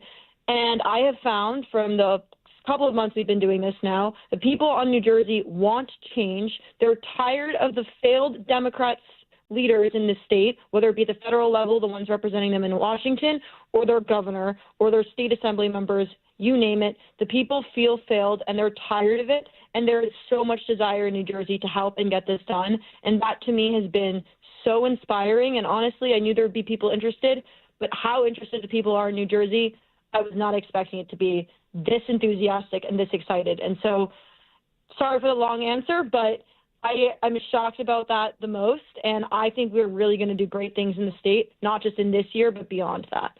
I'm happy we've made you a believer. I'm going to blow right past the fact that people from Pennsylvania and New York don't know how to navigate a circle or a jug handle when they're driving through our state. It's a roundabout. It's a roundabout? It's a roundabout. That sounds like something from boxing. I don't even think that's a real. It's a roundabout. I don't think that's a real thing.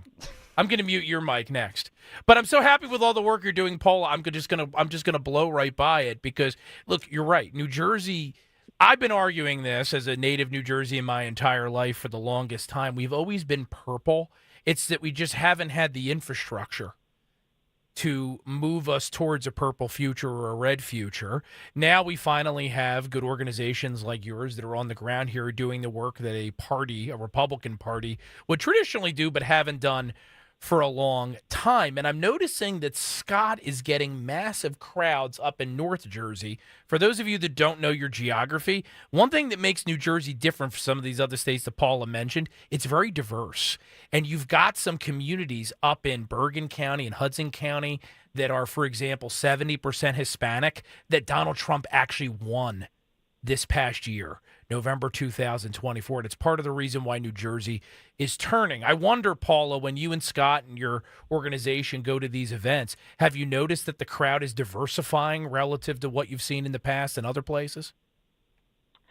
Yeah, definitely. And I think that 11-point shift I mentioned, I think goes a lot of credit for that goes to a lot of the Hispanic communities and Hispanic voters. I mean, they are really a group, and this is not just in New Jersey, but nationally, that's really opened their eyes and walks away from the Democrats. And so I really hope to continue to do that and turn even more voters in those demographics, but also look at other groups that have been failed. I mean, I'm Asian, and I don't think the Democrats represent Asians very well at all, and yet we vote for them a lot. I have a lot of Asian family members that have voted Democrat their entire lives, and it's so sad to see this because they aren't well represented.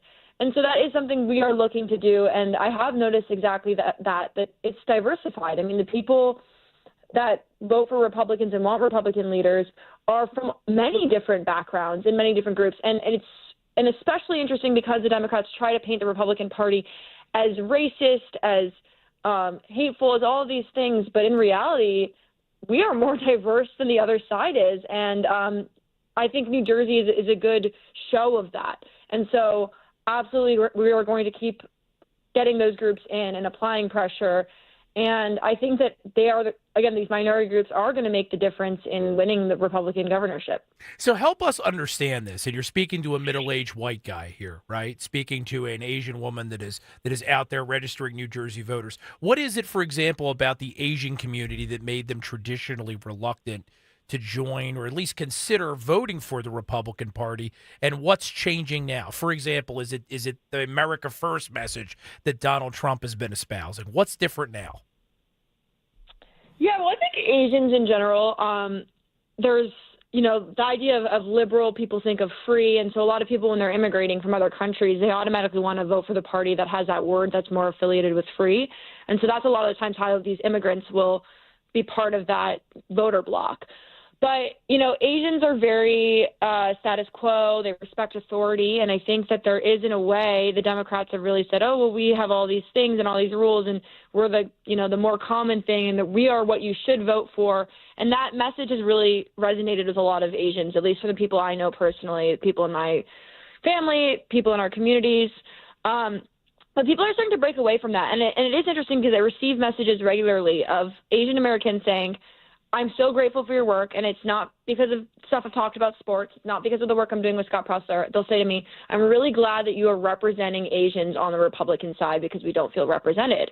And that's something I find very interesting, that there are these groups that and people that don't feel represented, but they feel discouraged too because their entire voter bloc is really looped into that. So something we should really try to do, and this is not just with the Asian community, but people in general, is say that, hey, we're a welcoming tent here. You don't have to feel like everyone who's like you or everyone who looks like you or everyone in your family votes a certain way that you have to also. We want to give people room to say you need to make the best decisions that you can. This is not about race.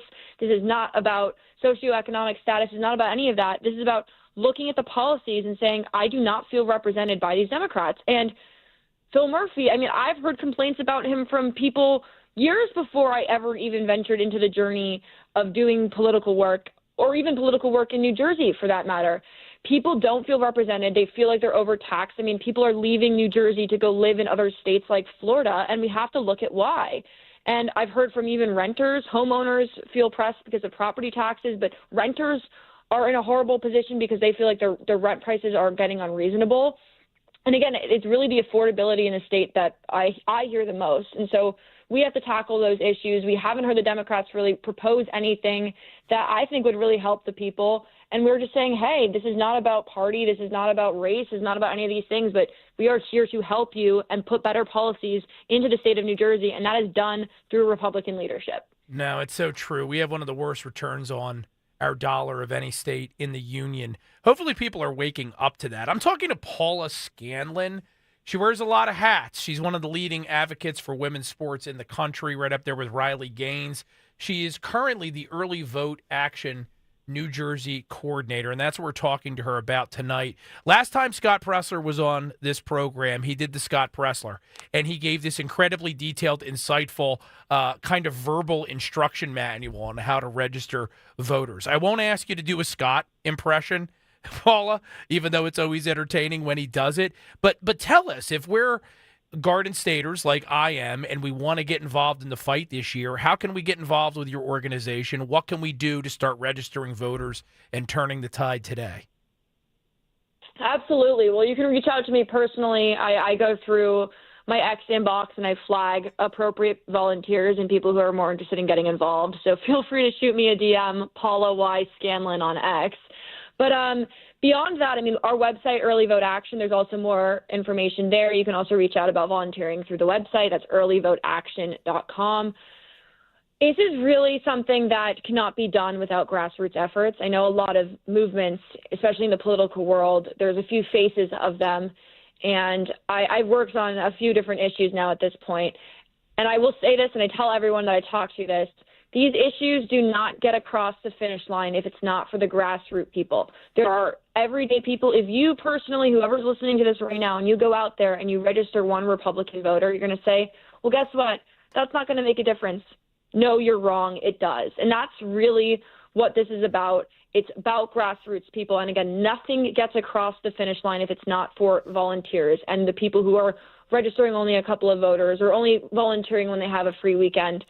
And that is something that, I like to remind everyone, because while you do have the faces of these movements and these organizations, this cannot be done without the grassroots everyday people. And so, yeah, at whatever capacity people are willing, earlyvoteaction.com, reach out to us, reach out to me. I mean, even if you volunteer one time, you're making a difference. And so that's really what I like to remind people. And I know there's so many patriots in New Jersey that are so eager to get this done. And we have more than enough people to get this across the finish line and win this race, and not just have a Republican governor, but also win down ballot elections too, which is something we're committed to helping on as well. And really help everyone in New Jersey. I think that's what this comes down to. Even if you're a Democrat that's going to vote for the Democrat, we are still going to help make your life better, because we're putting in good policies that will help every person in New Jersey, not just the ones that vote Republican. That's right. And if you don't believe Paula, you should. But if you don't believe her, folks, let me leave you with this. Last time around in 2021, Jack Ciattarelli, who was the nominee that year for the Republican Party, he lost to Phil Murphy by only 84,000 votes. Since then, over the course of the past 4 years, the New Jersey Republican Party has added 145,000 new registered voters, and the Democrats have lost 41,000. Things are getting tighter, and I know that Paula and Scott and the good work they're doing can help get us across the finish line. Paula Scanlon, everyone. We're happy to have her in New Jersey. We're happy to hear that she now is a fan of New Jerseyans. You just have to get to know us to love us. We appreciate you joining us tonight on the program. And please come back anytime to update us, not only on what you're doing, but also how we can help, okay? Absolutely. I appreciate your time this evening. Take care, Paula. Paula Scanlon, everyone, on the Matt Rooney Show. Quick timeout, because we're capitalists here to play some ads and make some money. Nope. Oh, we're not going to do it? Don't have to. No? Nope. I thought we had to take some ads. Nope. Not this break. Not this break? No. But we've only had 2. Yes. Yes. Yes. Yeah. All right, well, fine. We get 3. How long are we doing the show? You so I have no idea. We do 2 breaks, 15:30, and then we cut out the 45. We go until 55. So you have until you're good. We will fight you. We can fight all you want. I will fight you. But I will fight you. We've never had this. We will fight you. We've never had this break. We always take a break like right now, and then we come back to like 52. We do not. All right. Whatever.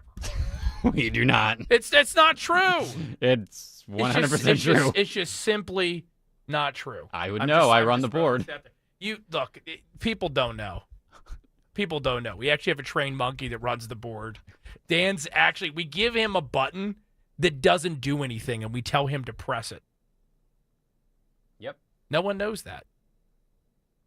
So you ready to register people to vote, Dan? Were you inspired by Paula? I guess. What do you mean you guess? Look, I appreciate... Did you lift a single finger to do anything last year? No. Electorally? No. Yeah, you're the worst person. I appreciate everyone that is trying to get people to vote. I do. I think someone's got to do it. I won't do it.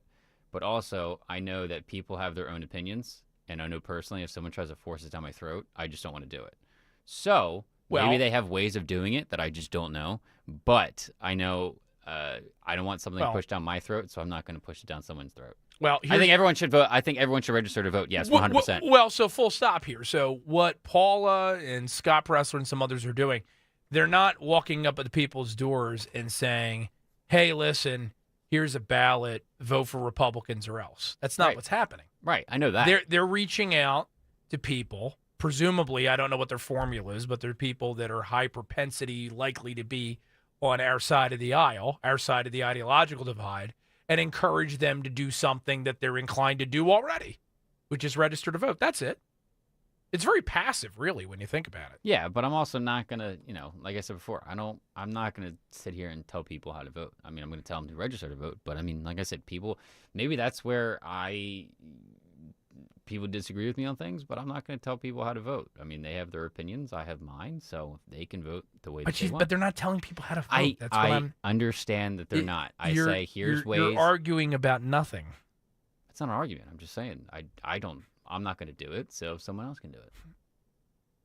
Well, speaking of people that are shoving their views down people's throats, J.D. Vance, this is coming across the wire here.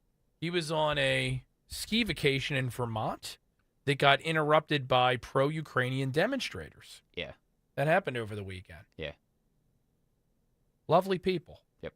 I only really wish we could get some of these folks to care half as much about their country as they do a country halfway around the world. Wouldn't that be nice? Yeah. And look, Paula kind of helps put a fine point on it, doesn't she? That at the end of the day, your country is within your power to save. Your country is within your power to save.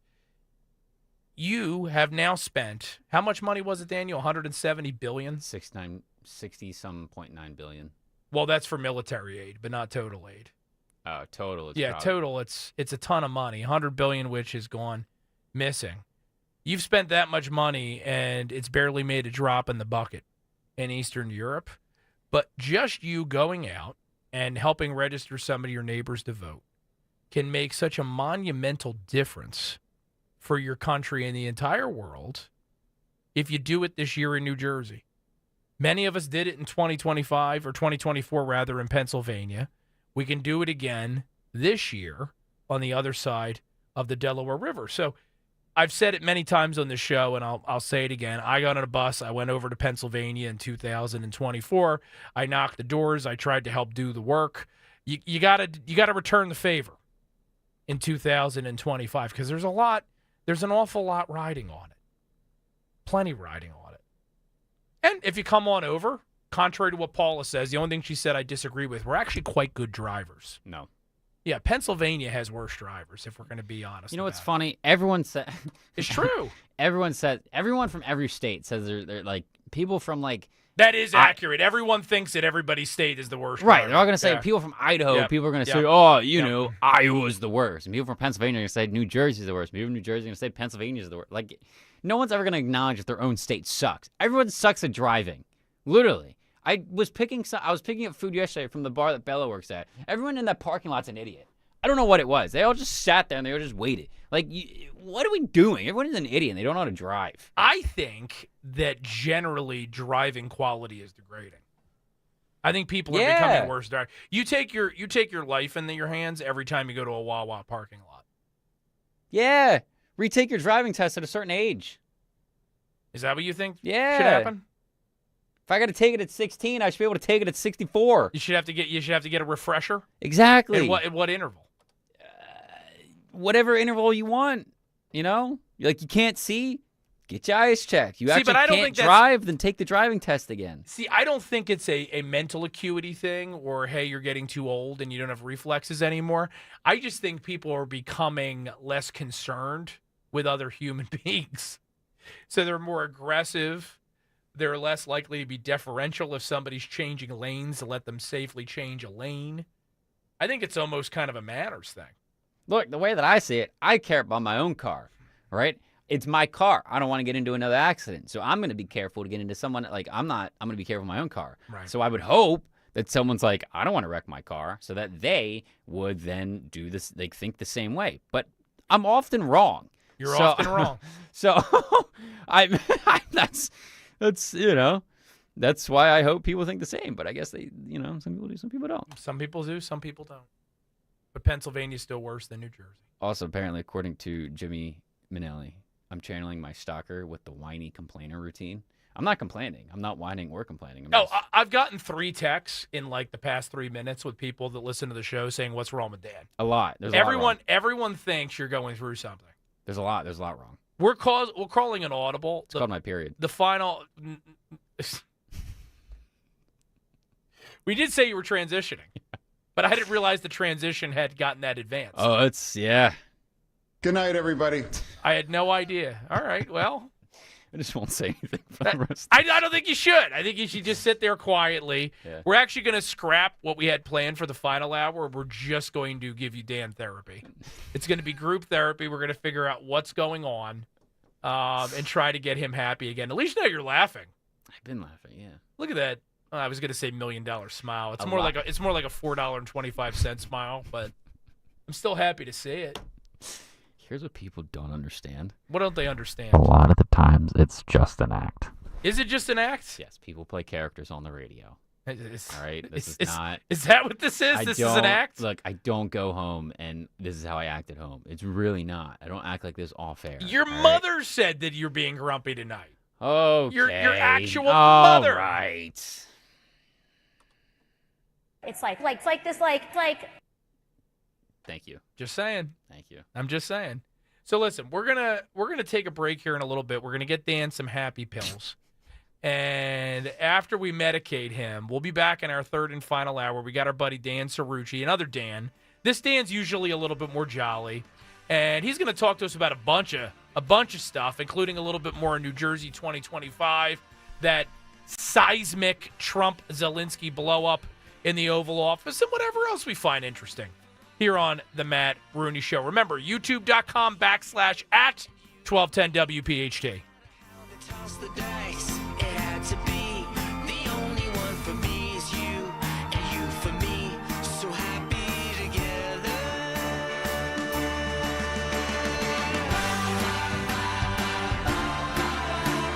Talk Radio 1210 WPHT. Kale and Company weekday mornings 6 till 10. SEPTA is launching its first buses with armored compartments for the operators. Are we at the point now where the SEPTA driver is going to have to be in like an incubated bulletproof chamber, so to speak? Yes. They're doing you, the schlub who can't afford a car, a service, and their lives have to be in jeopardy. They're like Doritos at a convenience store on the West Coast where we have to now put them in a locked glass case because people want to steal them. Start your day with Kale and Company. Weekday mornings 6 till 10 on Talk Radio 1210 WPHT and the free Odyssey app. When you need to know, depend on KYW News Radio 1039 FM. Doctors in Rome say that Pope Francis is stable, alert, and aware as the pontiff remains hospitalized for a 17th consecutive day. The Pennsylvania Turnpike is launching a new tech service to explain mystery traffic jams, and a South Jersey state senator leads an effort to reduce underage online gambling. Get the latest anytime on KYW News Radio. Now on Crystal Clear 103.9 FM. You've never needed us more. NASCAR champion Bobby Labonte here with my brother Terry and my nephew Justin. You know, every sport has its essential safety gear. For racing, we wear helmets, fire-retardant suits, and Nomex gloves. For fishing, waterfowl hunting, and boating, we wear life jackets. After an intense race, there's nothing more relaxing than bass fishing. Or a little duck hunting on the lake. But we're the first ones to tell you, on the track or on the water, accidents happen fast. In a crash, there's no time to put on a helmet. And when a boater capsizes or is thrown from the boat, there's rarely time to reach a stowed life jacket. But today's life jackets are lightweight and comfortable. Fishing or hunting, they don't get in your way. That's why you won't catch a Labonte on the water without a life jacket. Don't let us catch you either. Remember, you're in command. Boat safely. This message brought to you by the United States Coast Guard. For more information on boating safety, visit www.uscgboating.org. Maybe it's time to take a fresh look at everything we thought we knew about landing a great job. For instance, what if phenomenal careers start at the middle school science fair instead of at the job fair? If being the captain of the robotics team means just as much on a college application as being captain of the football team. And if knowing the quadratic formula is every bit as important as knowing the right people. Well, the fact is, the jobs of the future will be heavily geared towards science, technology, engineering, and math. In other words, the future is STEM. More opportunities, better pay. And the road to these great jobs starts as early as middle school. So if you're a student, talk to your school counselor about STEM. If you're a parent, talk to your kids. Because the job you'll get in the future may very well depend on what you do today. A public service message from America's Navy. When you need them, your local volunteer fire department routinely answers the call. Whether it be a fire, traffic accident, or a cat stuck in a tree, there is always someone there for you. However, because of declines in memberships, departments are becoming understaffed and struggling. Here's how you can help your neighbors and your community. No matter what skills you may possess, you can make a difference. Your local volunteer fire department desperately needs your help. Can you direct traffic, install a smoke alarm, help at fundraisers? Your community needs you. You don't have to fight fire to be a volunteer. Will you make that difference? Will you answer the call? Brought to you by the National Volunteer Firefighter Recruitment Center, a program service of the Volunteer Firefighter Alliance. For more information on how you can help and make a difference, visit www.nvfrc.org. That's www.nvfrc.org.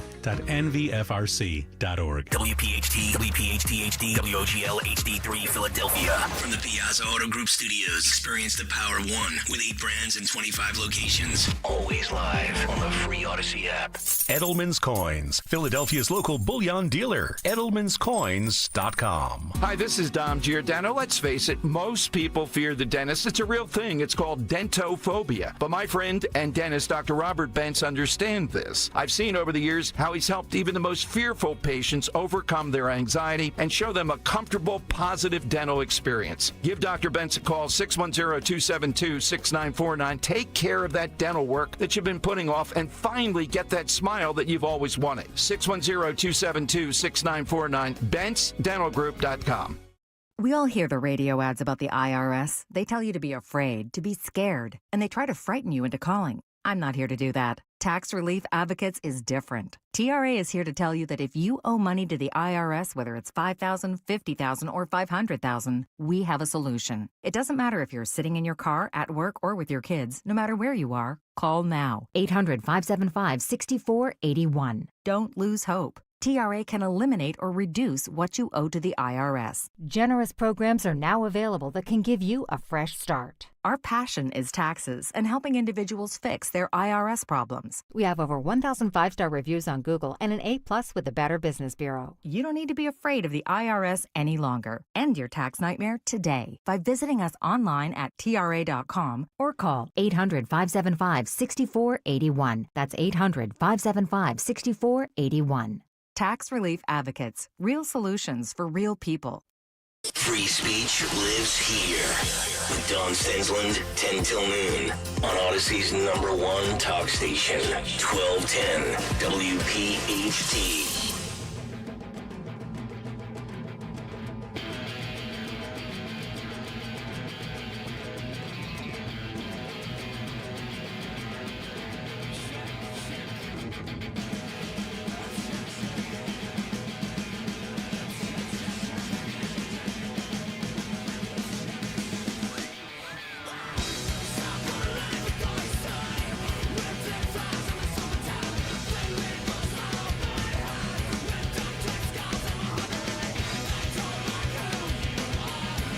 Welcome back, old friends, new frenemies,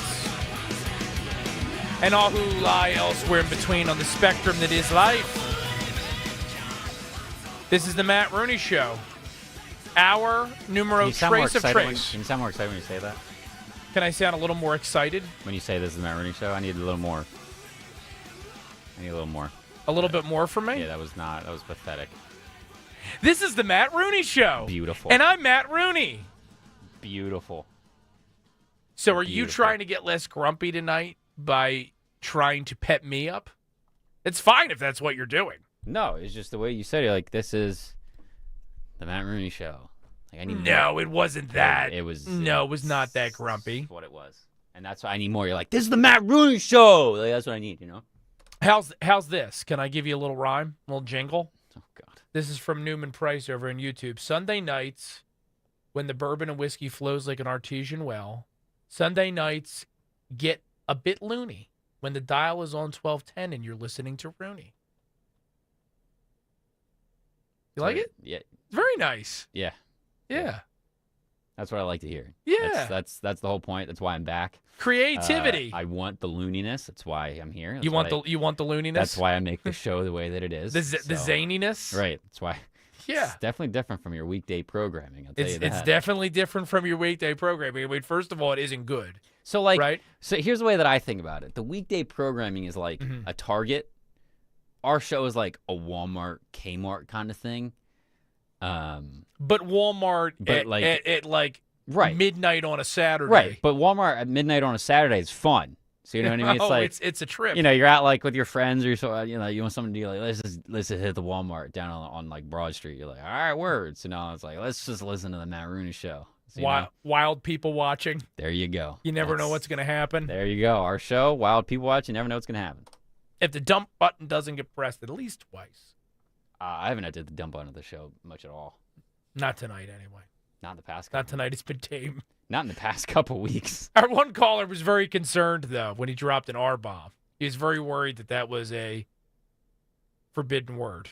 I don't know if it's forbidden. I think it's just something like people generally don't say on air. It's just something that people don't say on air. I think it's just also generally some people don't say at all anymore. So it's just like, or at least less so. Yeah, you're not going to get in trouble for it. No, we're not going to kick you off. You're not going to get prohibited. You're not going to get banned from our program from saying it. How do you view the program? Over on YouTube. YouTube.com/@1210 WPHT. Of course, you can listen the old-fashioned way if you want to, but then you're kind of missing out. I bring this station into the new ages, and you're going to still listen on a radio? Yeah, come on now. Come on. What are we doing? Please. Right. Please. It's fine. Radio's fine. Although there's a lot of people out there right now who are probably having trouble paying for an internet connection, including some of these poor federal workers that have been laid off as a result of DOGE, or those whose jobs are threatened as a result of DOGE. Should have told them what you did last week, and it wouldn't be an issue. What did I do? No, I'm saying the people who actually told Elon what they did. Oh, I see what they did. It wouldn't be an issue. They would still be here. But no, they decided to just be like, oh, you can't do that. That's exactly what they sound like, too. Yeah. And now the Pentagon, which originally... Speaking of the Pentagon, do you know there's McDonald's in the Pentagon? Yes, I did know that, actually. Okay. All right, move on. Well, if you're defending America, sometimes you want some chicken selects. Right? Yeah. You want a Big Mac. Yeah, get a Big Mac. Yeah. When you're wasting billions of dollars on redundant crap, then you got to add a McDonald's. You gotta have a McDonald's. Yeah. Continue with your thought. Yeah. So they were originally being told, some of the Pentagon employees, that they did not have to answer, or they were being instructed not to answer Elon's email. But that's no longer the case. Our defense secretary, the great Pete Hegseth, has now directed the civilian workforce to respond to that "what you did last week" email that Daniel was just referring to, looking for 5 bullet points of what they did at work. Cut 8. Hey everybody, here at the Defense Department, we've got a lot of civilian patriots who dedicate themselves to defending this nation while working here at the Department of Defense. And a lot of them, many of them, most of them, are critical to our national security. And as we work to restore focus on DoD's core warfighting mission under President Trump's leadership, we recognize that we cannot accomplish that mission without the strong and important contributions of our civilian workforce. But it's a really big workforce as well, which we recognize.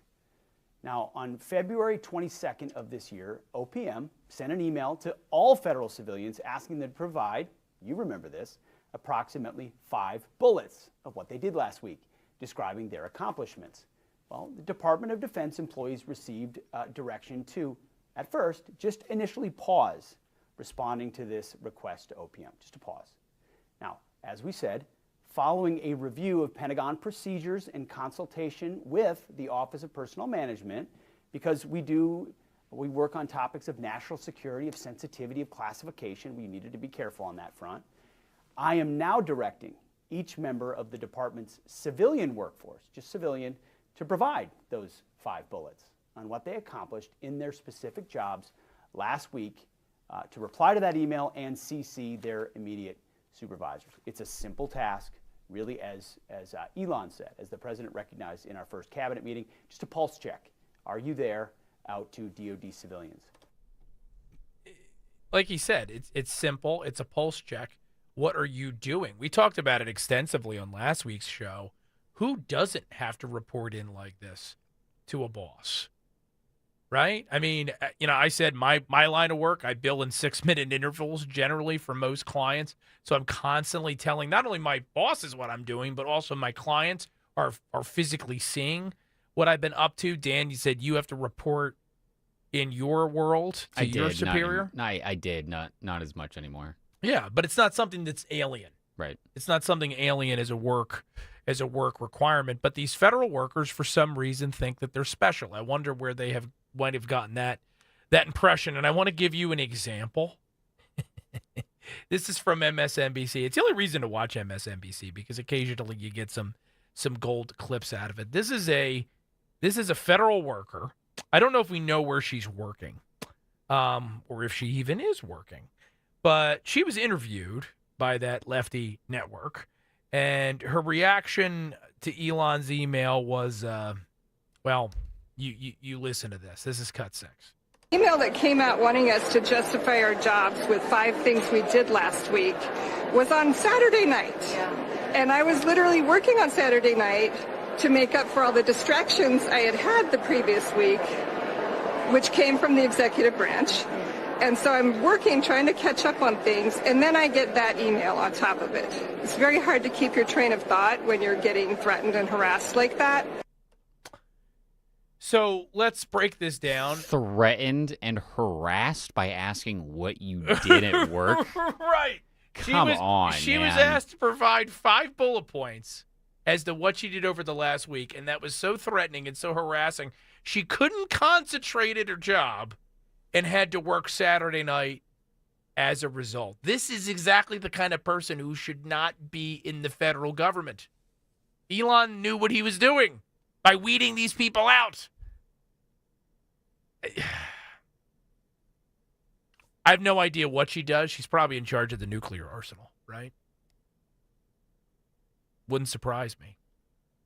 No, she probably does something that's like really low level, but like it's considered a federal work. Like she probably is like a post mail, like a mailman or something, mail woman. No, I think it's probably something lamer than that. She works for the Department of the Interior, and she supports the DEI program there to make sure that when there's the replanting of trees. Speaking of in certain national parks, it's done in a racially sensitive way. Speaking of DEI, did you buy anything on February 28th by any chance? Yeah, I actually bought a house. Oh, well, that.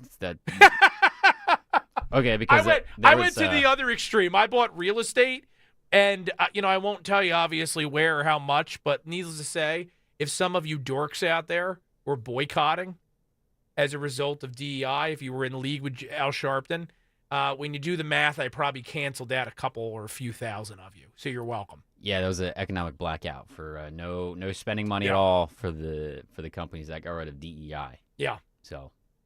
Yeah. Checkmate. That sucks. Never mind. I thought I had something to do, but I guess not. No, you do. I guess. You do. You basically just told me to go F myself at this point. No, I didn't. I told them. Did you join the boycott? Yes, because I had nothing to buy. I didn't. I might have bought like food or something, but. Well, it doesn't count if you just didn't have any money. It was probably something like essential, what I needed. Right. So I guess I did it. I don't know, but the point is, if you buy a $10 soy mocha choca nut latte at the mocha choca nut, that's also your favorite flavor of ice cream, if I remember from the first hour. Mm-hmm. If you buy that ordinarily during your daily routine, but they got rid of their DEI program, they want you to not buy. Right. Yeah. Which, of course, as has been widely reported by outlets that the mainstream media and the legacy media don't acknowledge, Who do you think these boycotts tend to hurt? I've got news for you, folks. It ain't just white people. Some of the same diverse folks, right? Some of the same folks of color, people of color, that Al Sharpton and professional agitators and victim groomers of the world pretend to care about. It's one of the dumbest things you can do, try to encourage people not to buy things to help other people. It just doesn't work. You end up hurting everyone. The left understands this concept of interconnectivity when it comes to the environment. I don't know why they've never been able to grasp it with economics. Although, of course, we do know the reason, because they like victims. And if you convince them that it's fair and it's a fairly equitable system, then there's no way to make anybody feel jaded about it. It's what it all comes back to. It's always politics. I didn't mean to take the wind out of your sails, though, Dan. I was just very proud that I canceled out thousands of people. Oh, that's fine. That's all. That's fine. Yeah. What do you want me to do? Well, I just felt bad. You were excited. We've been waiting all night for you to get excited. What do you want me to throw a hissy fit and be like, oh, can you make something on that day? If it makes you feel better, do it. Nah. Do it. Let's hear your feelings. There is no feelings. Share your feelings. I thought the blackout was stupid. I really do. Maybe that's just me, but I think it's stupid. Yeah. Well, and I just explained why. You're just hurting your fellow Americans. Right. If hurting your fellow Americans is the way that you choose to make a political point, then it's not a good point, right? Now, for those of you that try to create some type of false or equivalency between this and laying off federal workers, remember, the federal government, unlike that person that makes your latte, right, or puts that widget together, or performs some other service in the private economy, government doesn't create, government only destroys. They take your tax dollars and they generally don't add any value. So that sponge down in Washington, D.C., who ain't showing up for work or ain't doing much work and therefore can't answer Elon's questions, that's not someone you should feel sorry for. I sure don't. And I'm Matt Rooney, and this is my show, so you should believe me. Again, youtube.com/@1210WPHT. Quick break, and when we return, I think we got him on the line already, the great Dan Cerrucci here on 1210 WPHT. Talk Radio 1210 WPHT.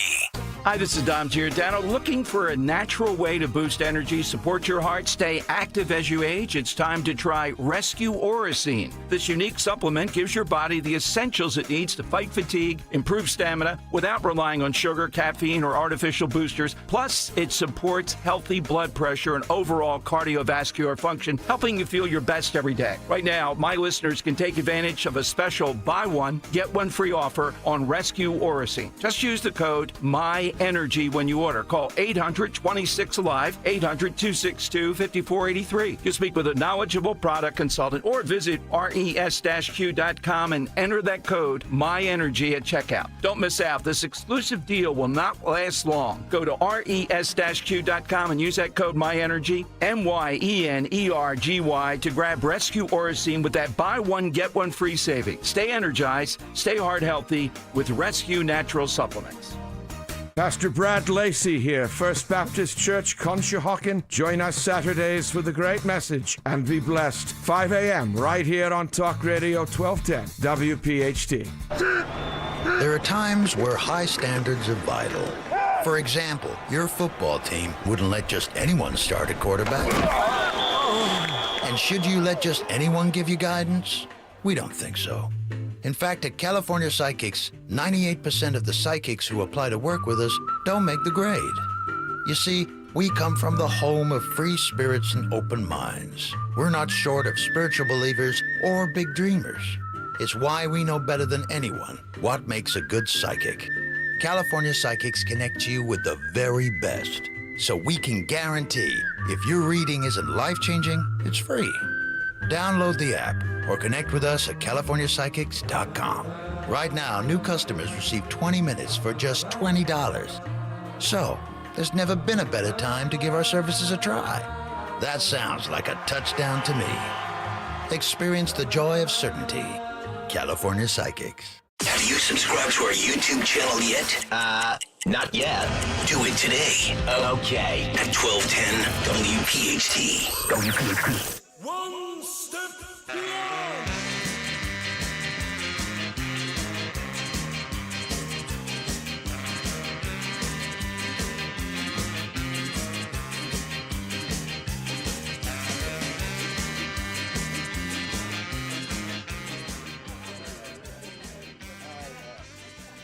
So, what I think, complete, utter disaster. I've been to Ukraine 8 or 9 times since the war started.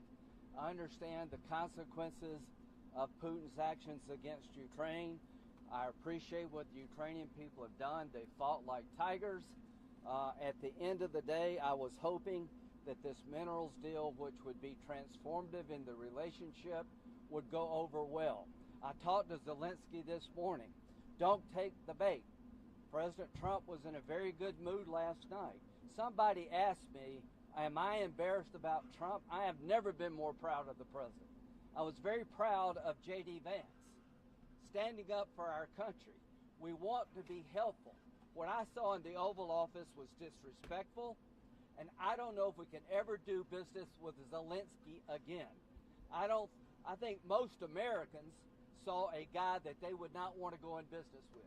The way he handled the meeting, the way he confronted the president was just over the top. So I think the relationship between Ukraine and America is important, vitally important. But can Zelensky do a deal with the United States? After what I saw, I don't know. And that's Lindsey Graham, folks. A guy who rarely saw a war that he didn't like. Definitely. I mean, remember, this is John McCain's buddy, right? Definitely on the neocon wing of the Republican movement, which is certainly not as robust as it used to be. Zelensky waning. Did he make a mistake? I certainly think so in how he handled that meeting. But let's talk to someone who is a PR expert, a guy who wears many, many hats. It's one of the themes of tonight's program. He is a blogger. He's a commentator. He is an expert on analyzing public affairs. He also spends quite a bit of time handicapping the entertainment industry and providing insightful critiques. It's very special that we have him here on an awards ceremony night, so we are positively thrilled to have Dan Cerrucci back on the Matt Rooney Show. Dan, thanks for joining us, my friend. Hi, Matt. It's great to be with you tonight on Oscar night. And I have to say that the Oscar goes to, it's actually a duo. It's a tie. Donald Trump and J.D. Vance for their performance in the Oval Office fracas, okay, or Oval Office takedown, or Oval Office dust-up, okay? I watched it. Matt, it actually was highly theatrical. It was highly theatrical, and it was, in some ways, painful, right? Because Zelensky made what was some apparent calculation that he was going to go in there and he was going to challenge two of the best debaters in modern American political history, right? Donald Trump, who is the king of the pit fighters, and J.D. Vance, who's one of the smartest guys in the business. I mean, what would ever make him think that would have been a good idea? I don't know, Matt. I think one of the elements was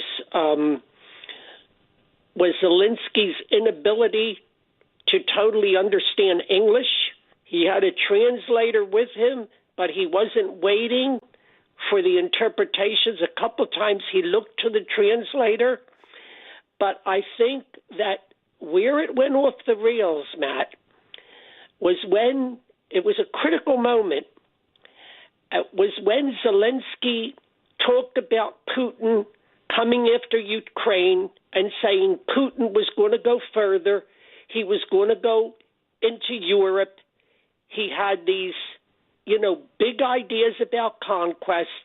And he said to the president, and you're going to feel it. In other words, you're going to feel his wrath soon. He's going to come after you. You're going to feel it. And that's when President Trump had heard enough. he said, you don't tell us what we're going to feel. In other words, which meant you don't tell us who's going to come after us. We are a big superpower.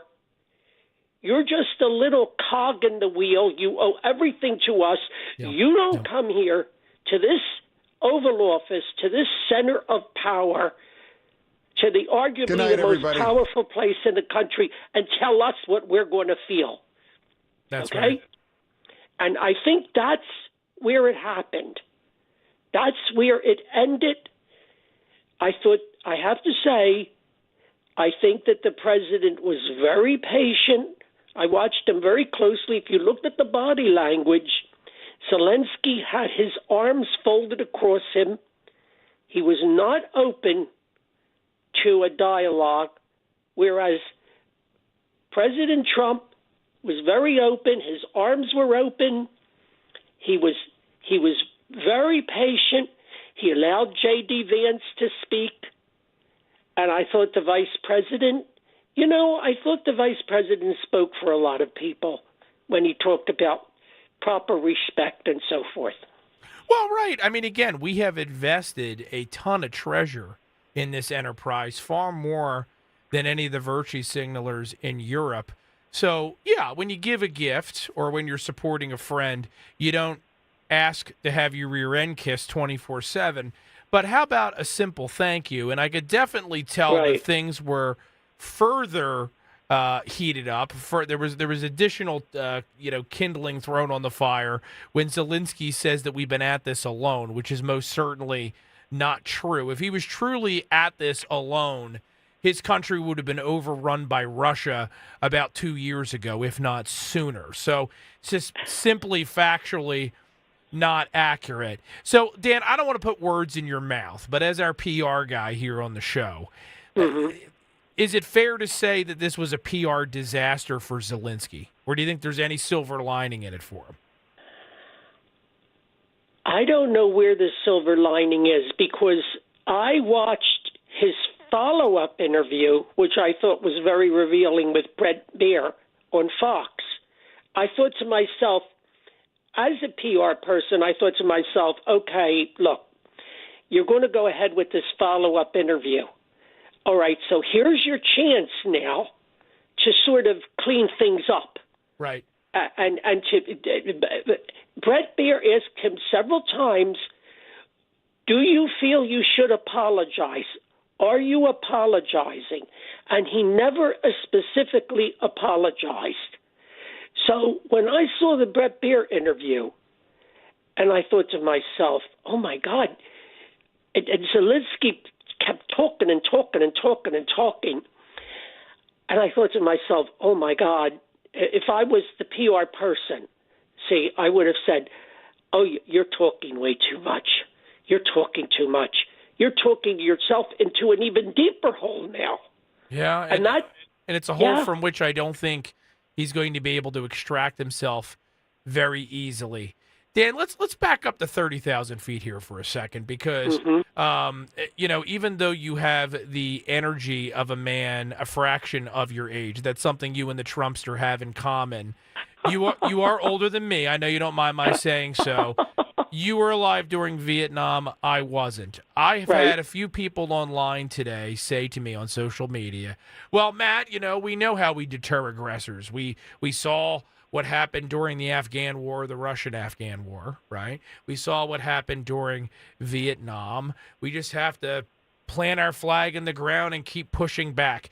I thought it was kind of incredible that some leftists are using Vietnam as an example of how effectively to confront a despotic regime or a antagonistic bellicose power. I mean, Vietnam went on for over 20 years. We lost how many young men? And at the end of the day, I think in retrospect, most people would agree that it did not make America stronger in its battle against the Soviet Union. Oh, my God, Matt. that is absolute and complete nonsense. I lived through it. I recently had my high school reunion, Matt, and 5 of my high school classmates were not there because they died in Vietnam, Matt. Right. Okay? And that was from Woodrow Wilson High School in Camden, New Jersey. They died in Vietnam, and that was just 5 from that school. Okay? So, oh my God, these people have no idea what it was like to live. They have no idea what it was like to live through Vietnam. I also think sometimes people have watched too many movies or they played too many video games. It's not just a matter of continuing to send Monopoly money in the form of bombs and missiles and airplanes and tanks overseas, and eventually the bad guys just give up because they lost too many men. That's not the real world. At the end of the day, they have a large supply of manpower. Putin isn't a great guy, so he doesn't care how many of his own people or how many North Korean conscripts he kills, right? So eventually there's going to have to be some kind of settlement here. And I get the impression that Zelensky and his supporters are about as detached from reality as they've ever been. And isn't that really part of the problem here, Dan? That the lesson of Vietnam, Matt, was that you don't get into a protracted conflict like this unless you have a clear goal Correct. as to how you're going to get out of it. Yes. Okay? And this is the same thing that happened in Afghanistan, and it was turning out to be the same scenario in Ukraine. What is your goal to get out of it? Okay? And I've yet to hear a plan. I said it earlier on tonight's program. I haven't heard a single coherent proposal for what the alternative to President Trump's plan is. I mean, I can't believe that we apparently do this. You mean we've learned nothing from Vietnam? Go down to that wall in Washington and walk down into that monument, the slow descent into the disaster that was Vietnam. And I go down there and I see my high school classmates on that wall, and I say, what did they die for? What did they die for? Well, we've said it in Sorry, different. No, Dan, it's fine. And I mean, we've said it in different contexts before.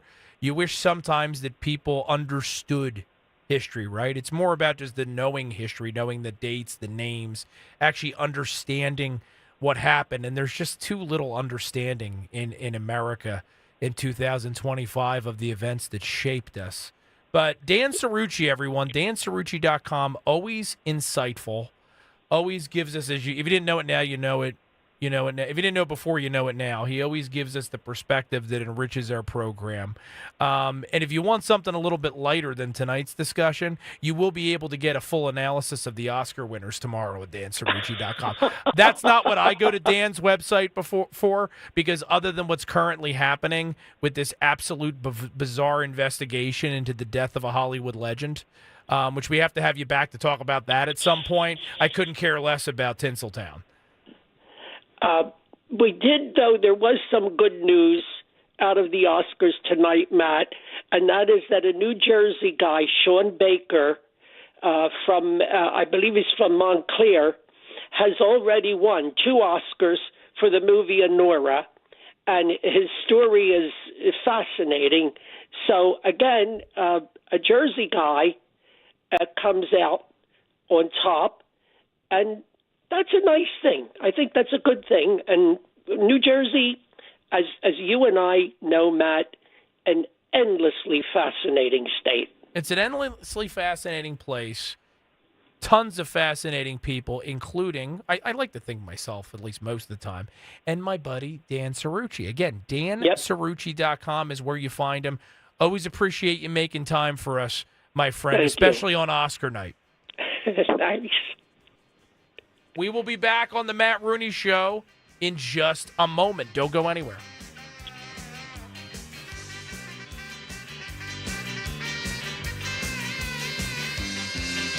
Talk Radio 1210, WPHT. Need new doors and windows, but not high-pressure sales tactics? If so, give Emmons a call today. At Emmons, we provide top-notch installation service with a focus on quality and customer satisfaction with brands like Anderson and Provia Windows and Doors. And you can upgrade your home today with our energy-efficient options, which help save you money. Call us today at 856-885-6677 or visit callemmons.com. From top to bottom, to inside and out, at Emmons, we have you covered. Don't miss the Labor and Energy Show with J-Doc and Krause. Brought to you by the Labor and Energy Alliance this Saturday night at 6. Find out about the important issues that will affect you. The Labor and Energy Show, Saturday night at 6 on Talk Radio 1210 WPHT. Taxes was not knowing your full financial picture. Now Taxes is getting and maximizing your refund all in one place. Credit Karma, where a TurboTax expert can do your taxes for you. They'll get you the most money back, guaranteed. Then you can do more with all that money, all in Credit Karma. Now this is Taxes. Intuit Credit Karma with TurboTax. Get started today. See guaranteed details at TurboTax.com/guarantees. Experts only available with TurboTax Live. Attention small business owners needing financing. Swish Funding is providing funds for expansion, inventory, increased overhead, even slow cash flow to small businesses all over America with affordable funding as soon as one business day. And we're ready to help with funding from $10,000 to $2 million. If you've been in business for 1 year or more with a monthly income of at least $25,000, you can get the affordable funding you need with no collateral. Go to swishfunding.com today. That's swishfunding.com. Hey, this is Jimmy Fallon in the house, and dig this, folks. This is not a drill. It's the real thing. You can now join me weeknights from 7 to 10 p.m. on Talk Radio 1210 WPHT or anywhere on the free Odyssey app.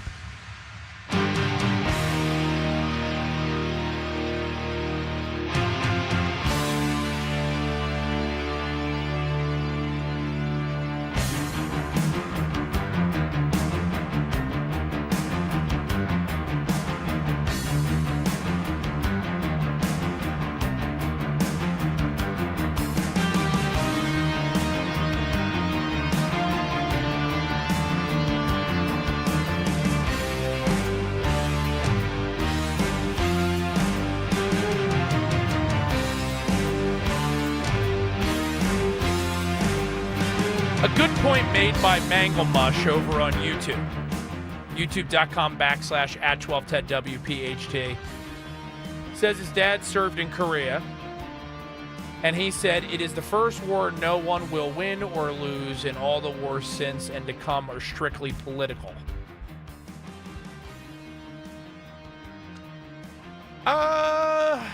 Very interesting point.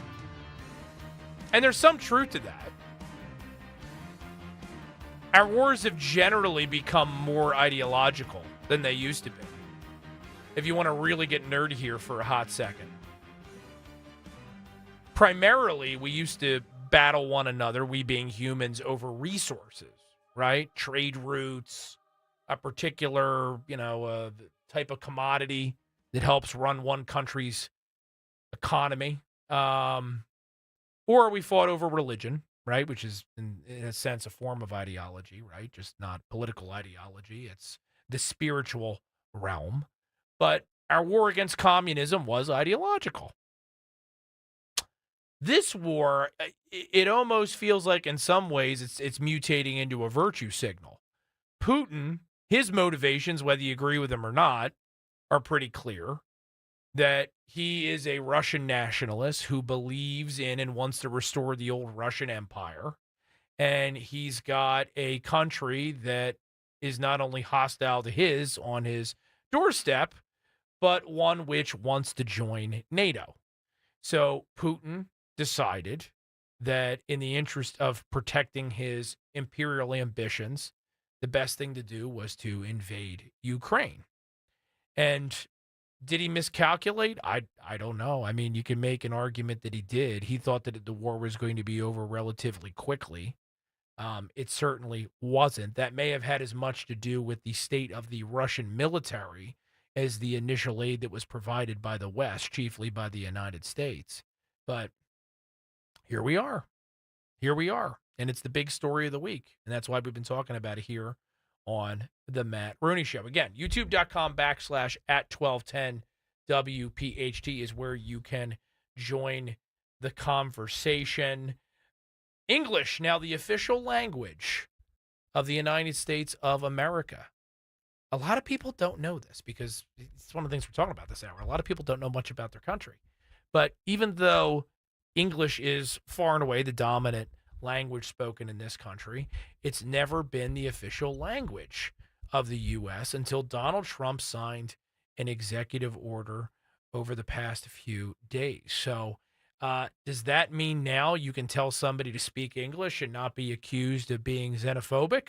I don't know. I don't make the rules, folks, so don't turn to me for advisement. Dan, as someone who's 1/8 Hispanic, but nevertheless our Gen X/Hispanic correspondent and expert here in the program, are you now offended by being told that English is the... I don't speak English, don't ask me.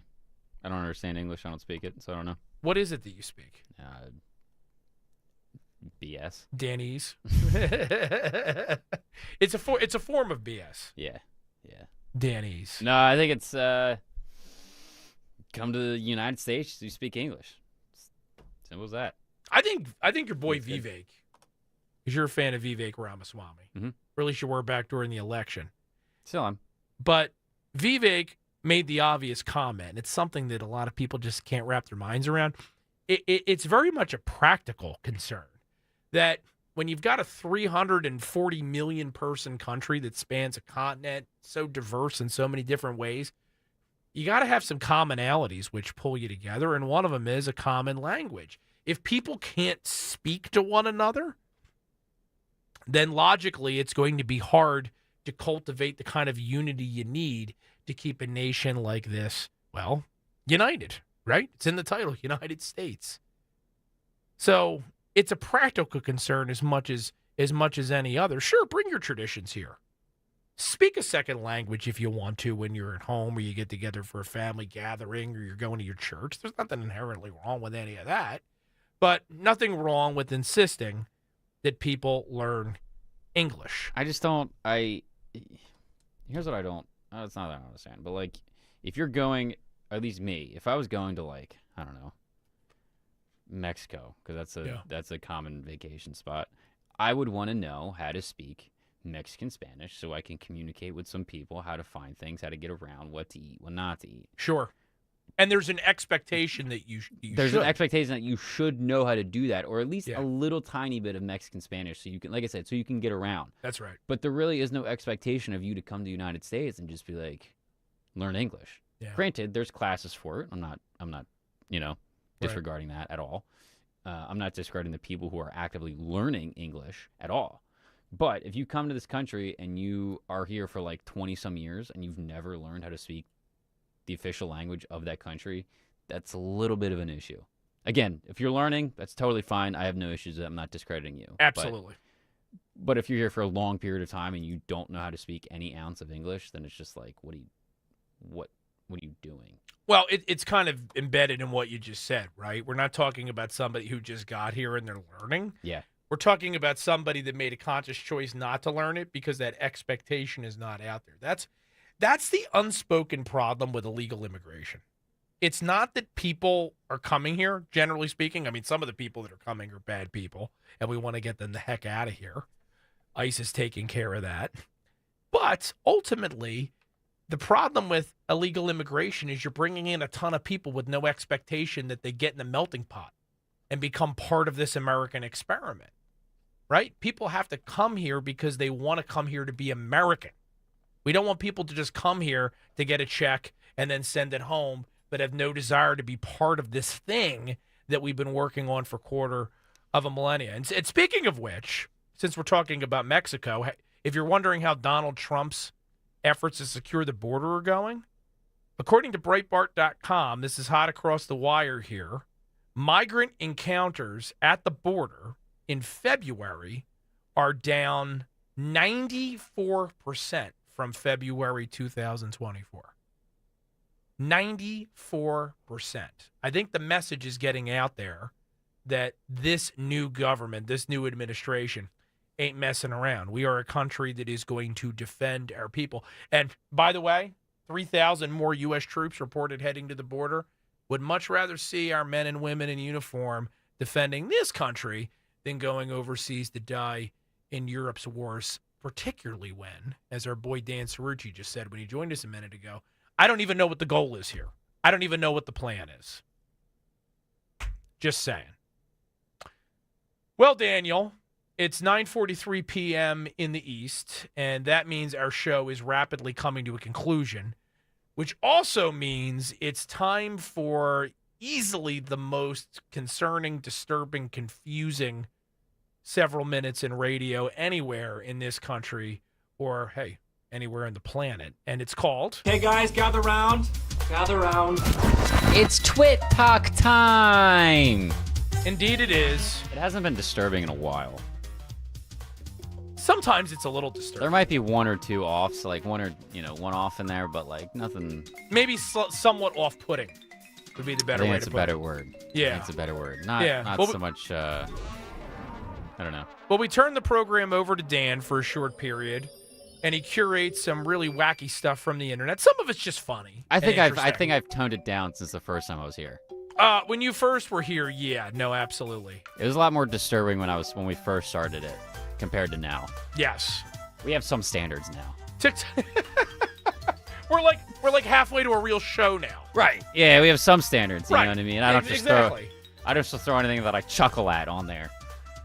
Actually, I do. Anything I chuckle at, I'm like, Matt would love that. Matt would love that. Yeah. He tries to make me uncomfortable. That's really what Twit Talk is. Yeah. Yeah. Which I think says something about me because I am not afraid to be challenged. Yeah. Yeah. So do it. Go. Have at it, kid. We'll start with we spent a couple hours, if not an hour, on the whole Ukraine-Trump thing. Talked about it a lot tonight. We did. No getting away from it. We talked about it a lot. I kind of forgot what else we talked about. Okay, no laughs. Awesome. Got it. This was coming from a reporter on C-SPAN. Basically asked Trump, I guess, what the deal was, and this was Trump's response again. This was going all over internet, TikTok, Twitter. People had issues with it, so you can ask me or you can say if there's any issues. I will let you know. Yeah. What? He's got to say, I want to make peace. He doesn't have to stand there and say about Putin this, Putin that, and all negative things. He's got to say, I want to make peace. I don't want to fight a war any longer. His people are dying. He doesn't have... Agree? Yes, no? You can't just ask for money. You got to say you want peace. Yeah. I mean, isn't the whole point of waging a war to achieve peace, or at least it should be? Yeah, and this is when that was, I guess, when it came out, people were saying, wow, he's actually like buddy with Putin, because he says you have to say nice things about him and not negative things about him. He's like, well, I can't believe that he would say that. So people are having an issue with it. Well, again, it's because some people are having an issue with it because some people are stupid. That's not Donald Trump saying Ukraine doesn't have a right to defend itself. Right. But right now, the position of Zelensky is we're just going to keep fighting without a real plan, without a clear goal, other than one that isn't rooted in reality. I think Zelensky just thinks that the war is going to end naturally, and it won't. It won't. You can't just keep fighting for years and years and years, and something's going to happen. You as the president have to go to that other country and be like, we got to end this. We talked about Vietnam and Afghanistan earlier. Some people are trying to compare them. I got news for you. Afghanistan at the end of the Russian conflict didn't really end up in better shape. And again, if you're an American and you have at least any cursory knowledge of our history, you know that Vietnam didn't end very well for us. So it's an oversimplification of history to pretend that just we can keep throwing money at this conflict. And as you said, Dan, somehow it's just going to resolve itself well. Yeah. Enough about that. Yes. Trucking along. Last week, remember we talked about your grandmom and granddad names and Grandma Puchina and all that kind of stuff? Oh, yes. Yeah, well, she's back. She's back? She's back. Grandma Puchina's back. Apparently, I got home, and Bella's like, she's like really big on TikTok. I was like, I've never seen her day in my life. So anyway, apparently she's big on TikTok. Bella's the minister of culture for the program. Yeah. We're going to hand out more titles. Yeah. She's back. This time she's traumatized by something that happened. Oh, no. So I had an emotional meltdown because, I stepped on a piece of gum. It's really emotional and stressful for me.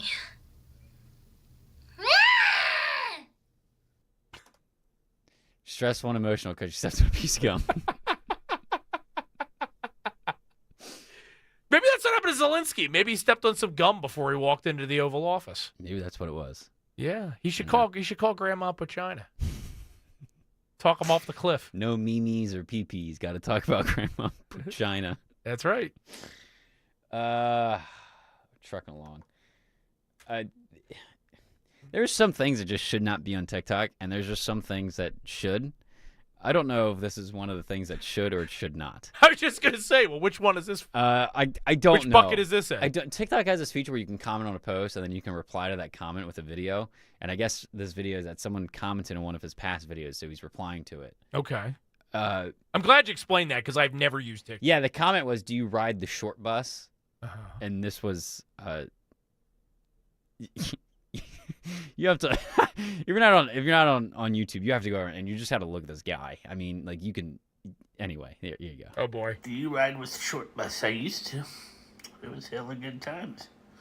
Nothing wrong with riding a short bus. Good people on that bus, for real. Anyway, why is your account on private?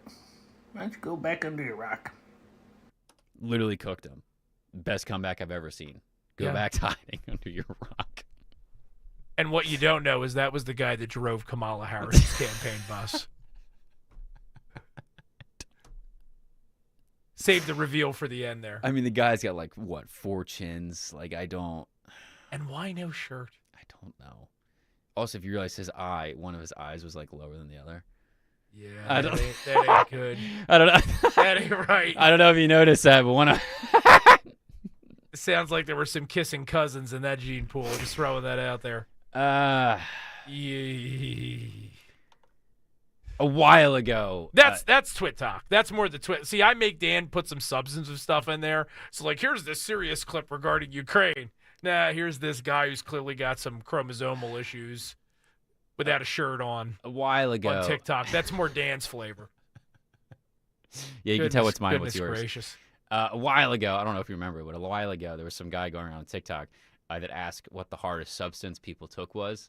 I don't know if you remember that, but I played one clip of it. I don't remember that one. So anyway. I black a lot of this out.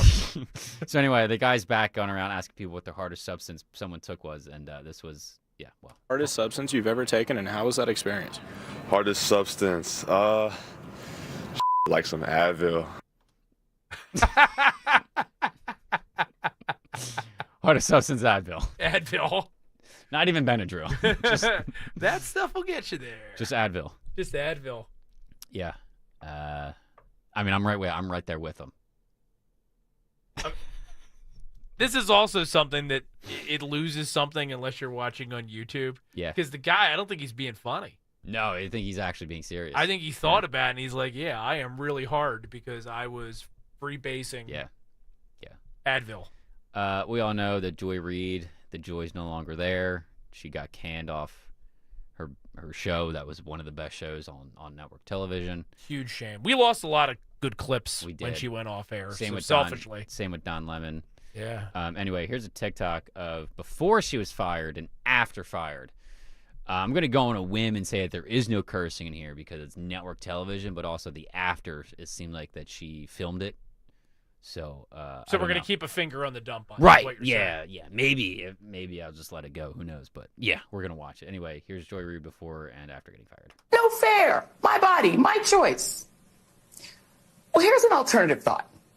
Make your own dinner, MAGA. Make your own sandwiches. Wipe your own tears. Troll amongst yourselves with Elon and leave us alone. You got your heart's desire, the president you dreamed of, and worship instead of Jesus.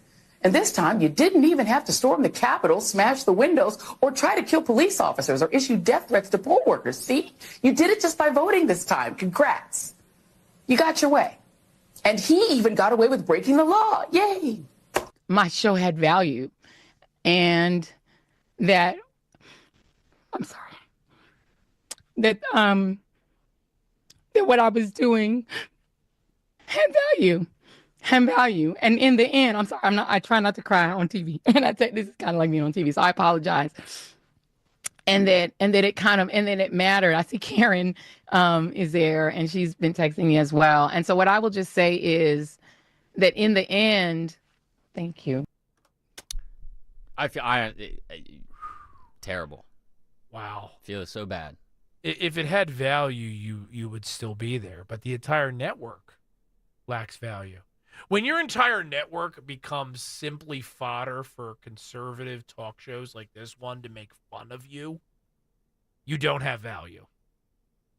Maybe we should give her a job. Just have her say ridiculous stuff. We'll record it, and then we've got something to play. She can sit during next to me. Twitch Talk. She can sit next to me if she wants. You sure about that? Yeah. Why not? I would think long and hard about it. I can push this chair all the way to the door. Left this up close, man. I can push the door all the way to push the chair to the door. We'll put her behind you in the next booth down. We can put her in Dawn's studio. We'll put her in Dawn's studio. Dawn can take her. But then never turn on her mic and just think, yeah, it's working. Like, Yeah. Oh, that's wonderful. Yeah. Wonderful thought. You know the song Part in the USA? Yeah, absolutely. Miley. Here's a Saddam Hussein edition. Ooh, this is random, but I'm down for it.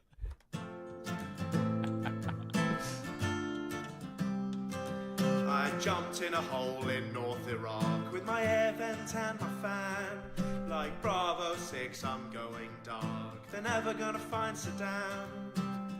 Hide the entrance with some bricks and a sandbag. Where's Wally with a Middle Eastern fat man? No one else will see this. SEAL team suck on my penis. Crack a cold one, stretch out and knock back. Hot noodle and a posh wang. It's when Delta Force stood on my hole and shouted, "That's Saddam." Then they whipped out the cam, took pictures for the gram. So I put my hands up, they dragged me outside in the chopper, we fly away. Tape in my mouth, oh yeah. I'm so confused about this for a few reasons. So first of all, I mean, generally funny, but why does he have like an Australian accent? He's Australian. Okay. Yeah. And also, like, context, Saddam Hussein has been out of the news now for about 20 years. So what inspired I don't know. I was scrolling on TikTok and that came up, and I was like, this is great. So I don't know. You were like what, 5?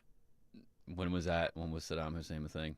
I mean, we invaded Iraq in, what was it, 2003 probably? I was 3. Yeah. Yeah. You didn't know who Gene Hackman was, I'm just saying. I know who Saddam Hussein is, though. Theo Vaughn, you ever wonder what his biggest turnoff is? I do wonder. Do you have any guesses? Probably Joy Reid. You are way off. Way off. Not even close? Nope. Well, correct me. Turn off for me, can't swim. If you can't swim, honey, I mean, the earth is 80% water. So if there's, if there's a tsunami and you trying to get on my back, bye, bitch. I'm doing me. I'm doing me. You know what I'm saying? I ain't your floaty. I ain't nobody floaty. Hey, Zelensky, America ain't your floaty. Turn off is can't swim. The world's water. There you go. Learn how to swim on your own, buddy. Can't swim. That was surprisingly practical advice from Theo. There you go. No one's your floaty. Every now and then you learn something on this program that's worthwhile. Yes, you do. Thank you again for listening or watching or however you consumed tonight's Matt Rooney Show. We will, of course, be back again next week unless the station gets wise and finally pulls the plug. But until then, after tonight, maybe. Who never know? You never know. You never know. But thank you, producer Dan. Don't be grumpy next week. Turn that frown upside down. And as for the rest of you, keep fighting for this nation, the greatest nation in God's creation. It's worth it. I said that's life. Talk Radio 1210 WPHT.